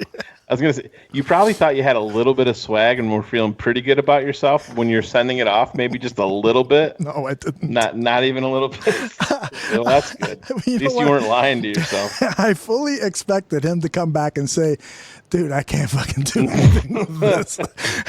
I mean, it might be possible, but the fact that you sent me these lyrics and you sang them, it just killed my inspiration. That's what I was thinking, that he was gonna laugh me, and say, fuck you. I gave him a few bucks to do it. Now, are you having a rehearsal dinner for your daughter's wedding? Are you doing all that? Yes. Maybe you could just sneak up there and play that, calm the crowd down a little bit. Yeah, that's a good way to get them to leave. All right, we got the new husband. Bears fucking ballroom. Bears ballroom. Oh, I should have mixed that in. That would have been great. Bears fucking ballroom. Bears ballroom. Interviews like some really good booze. A joke here, a joke there. 100p. So tell me if you ready for thee. Let's go. You know what? I gotta say this. You missed it, Aldo. A joke here, a joke there. You could have used something about the underwear on my head. That's right. You could have dropped that in there. I should have sent you the lyrics. You could have got your comedy guy over here. This is my thing. I fucked it up again. That would have been awesome. Oh man! Anything else about the Bears you want to talk about before we sign out, brother? No, just I'm actually looking forward to seeing these young guys coming in, being incorporated with the vets, because I think you can feel it. You just feel it. You see Akeem Hicks and what he's tweeting about, and Kyle Long. I can hear it in Mitch's voice. Mm-hmm. These guys, one little thing that I do want to talk about, and I totally 100% agree with Matt Nagy.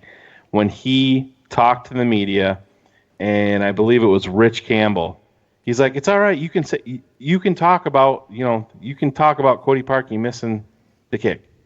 It's all right. We need it. We have to own it. That actually happened." Mm-hmm. And it's true. When the Bears lost to Philly, I had to make a concerted effort to not vomit, to make myself watch that game again. Mm-hmm. But then you watch it, and then you watch it again, and it makes things easy. It does make it easier. You're like, you realize how close you were to not just winning the game, but blowing their fucking doors in. Yep. And it wasn't it. You talk about a game of inches. That was the game. But I was glad Matt Nagy didn't just say, "No, we're not going to talk about that. That was last year." No, talk about it. Mm-hmm. Don't let these guys forget about it. That's what derailed, I feel like, a Super Bowl season. I don't want them to forget about it. And when they're saying that the kicking thing is a circus, fuck that. You know what? You do it in rookie minicamp. Who fucking cares? That's why they're there, to do this shit. Right. You know what I mean? Yeah, I'm glad you brought this up too, because the whole I on Twitter I posted a tweet from the New York Post where they were making fun of the Bears thing. Fuck you, New York Post. Bullshit. Yeah, it's lazy, totally lazy writing where they saw somebody from Chicago call it a dog and pony show or a circus, and they're playing off it. Totally lazy. Mm-hmm. I have a lot of faith in how Pace and Nagy are doing this, and anybody that wants to say Nagy blew it in the past, I'm not going to argue with that. But I think he's learned his lesson, and he's taken a really what's the word? All-encompassing approach to finding a kicker. Now, obviously, we would all love Robbie Gould to be here, but that's not our decision. If the 49ers want to call and make a trade, then I hope that Nagy can work out a deal with Gould, and it happens. But This guy, Eddie Pinheiro, is impressive as hell. Yeah. Did you see the comments from Nick Saban on him? No. Nick Saban recruited him to Alabama and thought that they had him secured. Mm-hmm. And, Nick Saban's not he's a guy that's going to throw around compliments like fucking manhole covers. Right. He's not going to he lost him to Florida. And he said he's got the strongest leg that I have ever seen in my history of recruiting or coaching. I've never seen anything like it. Wow. Does that mean that he's going to be a good field goal kicker? No. But you know what? I was talking to Cars about this a little bit. Eddie Pinheiro's got some fucking swag to him. He's cocky. He went to fucking Florida and took Tim Tebow's number because he didn't give a fuck. Yep. Give me the fucking number. Yeah, I'll wear it. Mm-hmm. And he went out there and he did it. This is the perfect fucking situation for a kid like that. Now, if it goes left and it goes bad, it's going to be a fucking disaster. Right. But if he comes in and he starts making a couple of kicks, he's fiery. Mm-hmm. He's full of energy, and he makes a couple of big kicks, it could be a tsunami wave that carries you through. Right.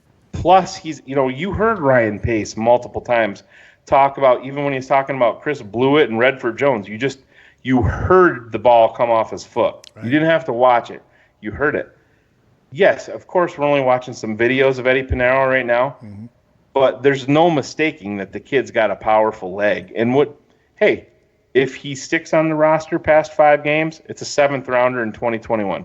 Who gives a shit? The way that when I see fans getting caught up in all of this, Ryan Pace and Matt Nagy both said, we are going to we're going to look under every single stone.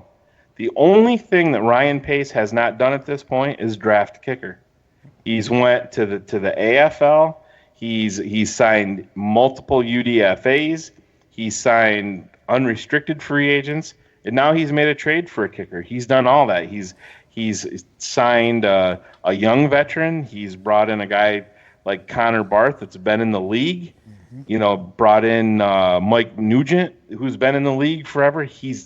They've really done that, and we'll see what we have. I mean, I don't even think that they're done yet. I agree. At kicker, I don't think that they're done yet. Mm-hmm. I wouldn't be surprised if they don't bring in a veteran, and who knows with Robbie Gould.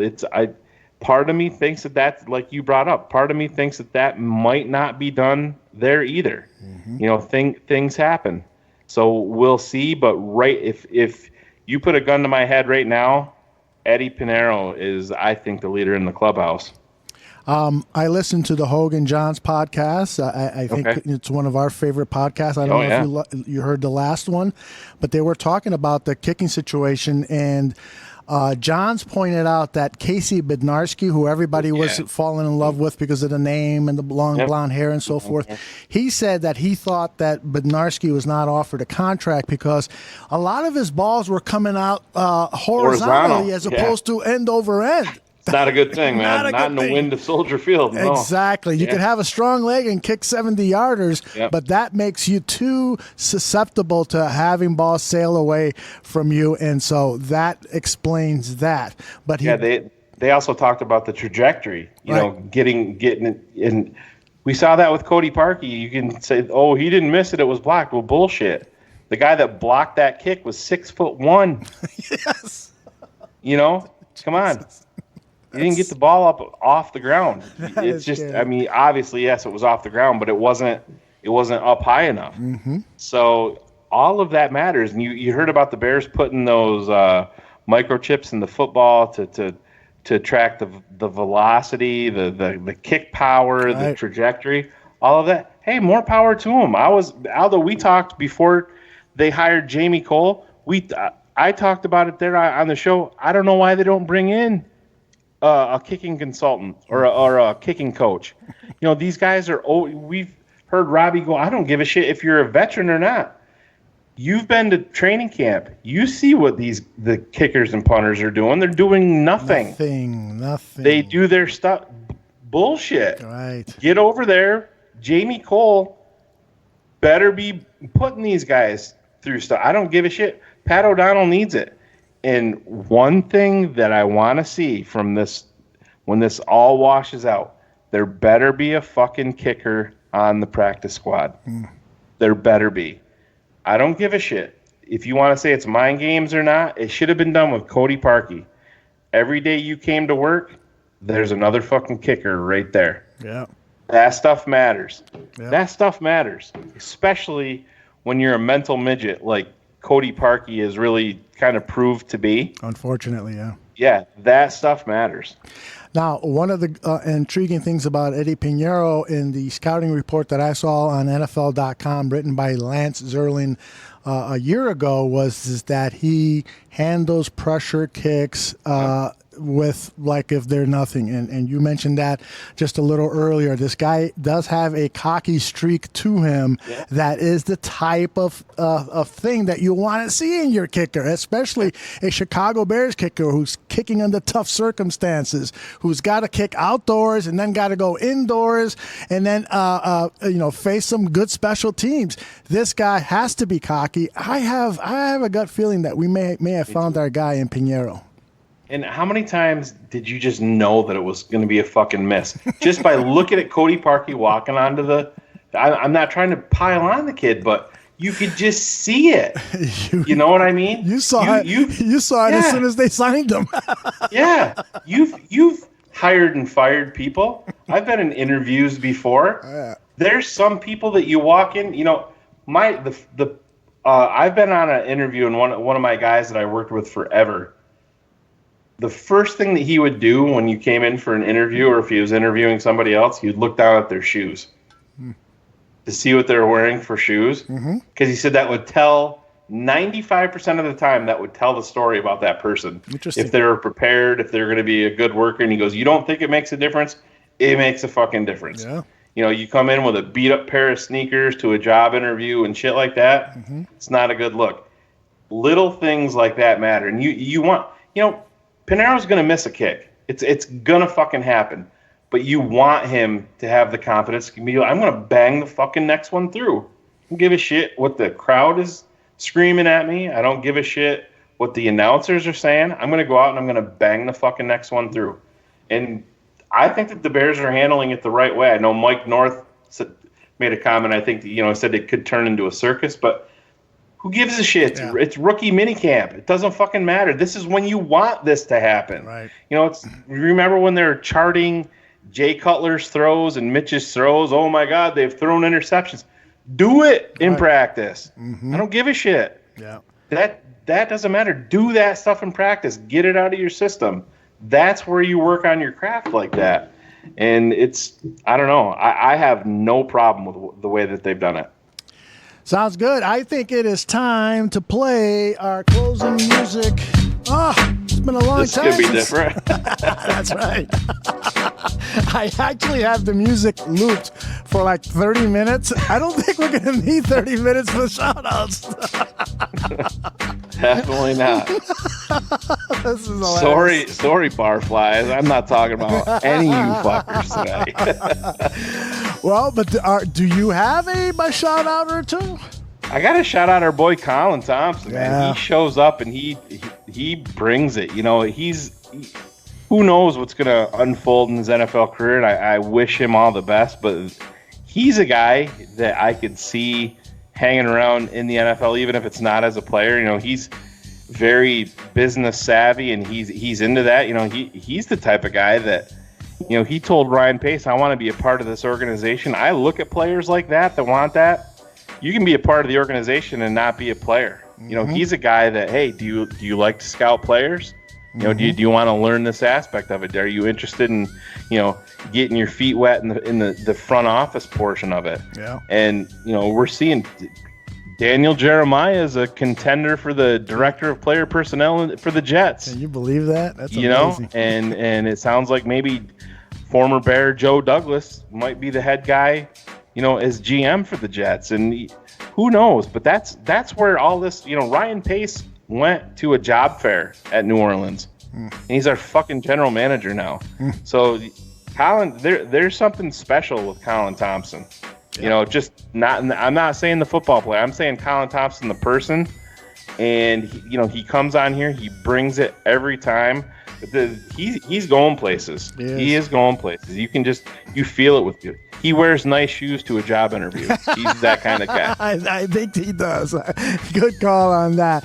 I got a shout out to Badge, who's just doing a tremendous job with his badge of honor. Again, I haven't heard the interview, but it's his fortitude, is his he just keeps at it. He contacts these players. He's taken that whole badge of honor thing, which was great last year on its own, but now he's expanding it to try to get the players to talk about their charity efforts, and it's just highly commendable what he's doing. And all the guys on the Barfly Tailgate show, I was talking to Bobby Bombs about this. I'm really proud of how that first show came about, the quality of it. As you know, Shayne, it takes a while to build chemistry when you're doing a show. When you, Phil, and I first started this show, Bears 100 Proof, there was a lot to be desired. I was nervous as a motherfucker my first show. I mean, I can't even imagine. You should replay that one day just to put it out there. But I mean, it would be good for the new guys to listen to, because it does. You get to the point where you're nervous, then you get over that, then it's, excitement. And I can remember the first time, like, we're having Mike North or having a player on, you're like, oh my God, how the fuck did this happen? And now it's part of the package. And now you're sitting here talking to a guy that played for the Bears last year. And, I've never met Colin, but I consider him, a great guy and a friend and a colleague here at the Barroom, and it's it says a lot. And it's these the new guys with the tailgate and Badge, like you said, actually he's celebrating wedding anniversary here a couple of days ago too. Yeah, that's right. Badge was so. Yeah, it's a testament to all of them. Absolutely. Another shout out to Danny Shimon, who was our partner on the Draft on Tap series, and you guys. I mean, the way you collaborated together and sharing your opinions on the draft picks, it was really a joy to see how you guys work together. And Danny put a lot of effort, not only into scouting the players and so forth, but also improving his presentation behind the microphone. It's something he and I have talked about. He gets a little nervous sometimes and so forth. And hey, we all get nervous. Shayne, you just mentioned you get nervous. I was nervous as hell yesterday when I was talking to Jared Payton. And so it happens. It just happens. And Danny has fought through some of those things, and it just is now just getting better and better behind the microphone. He's buying a new microphone. I saw he reached out to you with asking for advice on microphones and stuff. And so a big shout out to Danny Shimon and all of the work he did on Draft on Tap. Yeah, absolutely. You get a little bit of confidence, and it helps the old ego a ton. And Danny's a classic case of it. He can have all the knowledge in the world talking about every player, and if you don't believe in yourself talking, it's going to come through. And that's not even me taking a shot at Danny. It was part of it, but you could tell he was nervous, and a lot of times it came across that way. And he really hit his stride. Danny, even way back last year's draft, he was a guy, you could talk. We're down in the 7th round. He's still talking about all these players, and then he really started to hit his stride, and he really hit it this draft. So it's a great shout out to Danny. Yep, I'm indebted to my man Danny. I've invited him over to the house. We're going to talk about the continuation of Draft on Tap during the season. Get some ideas. Going to kick some stuff around. So that's great. Another guy I want to give a shout out to is Johnny Santucci and his High Have a Stream show. Oh my God, the Tooch is. You know what? I got to tell you this. This is 100 proof. So I got to be totally honest, right? I mentioned before that the Tooch and I went out for lunch, and he's pitching this idea, and he's excited about it and so forth. And I'm thinking to myself, hey, dude, you gotta create an environment where you can do a show, the kids in the background and stuff, hey, we all have those responsibilities, but so there was a little bit of doubt, and then I listened to the first show of I Have a Stream, and I said, holy shit, man, this guy is already in stride, and each show gets better and better and more entertaining. Pretty cool stuff. Tooch, cheers to you, brother. Yeah, I don't watch Game of Thrones at all, but I've listened to every one of their shows, and I enjoy it. It's the a little bit of locker room atmosphere there, and you just like to hear the interactions with the guys back and forth. Just love the setup of it. They're pouring their drinks and then kind of get right into it, and it's it's like the blitzed guys. It's not. Yeah. It's not football, it's not Bears, but it's that you can still be entertained by different avenues, and that's part of it. Yep, and a shout out to the Blitz guys. Their debut episode was hit the podcast stream. I thought it was an excellent show. Those guys have a really good chemistry, and it's almost like they're the Marx Brothers of podcasting. They've got this how they play off of one another and stuff. And I was in contact with Roger, who is I guess it's safe to say he's the lead over there, and he's the bottom. Or he's the top.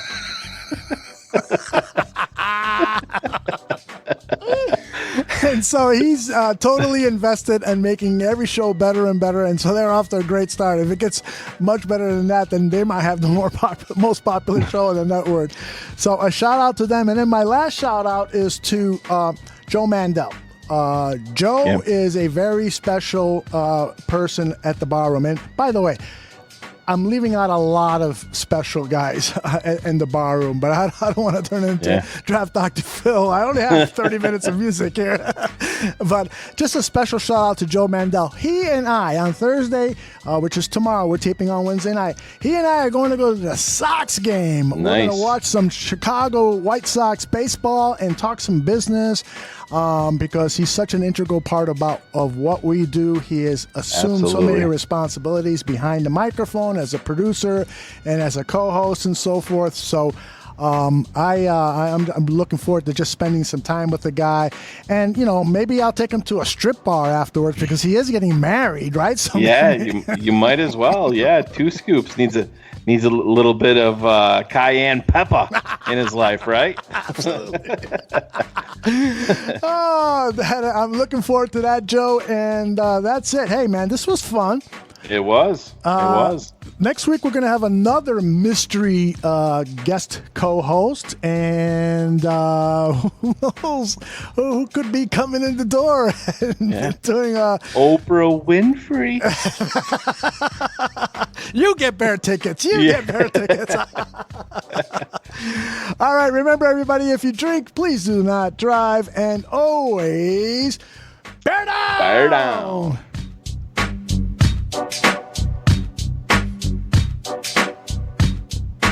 This vindictive bitch is terrible, Aldo.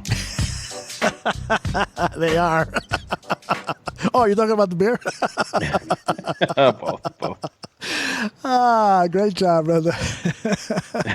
Bye, have a great time.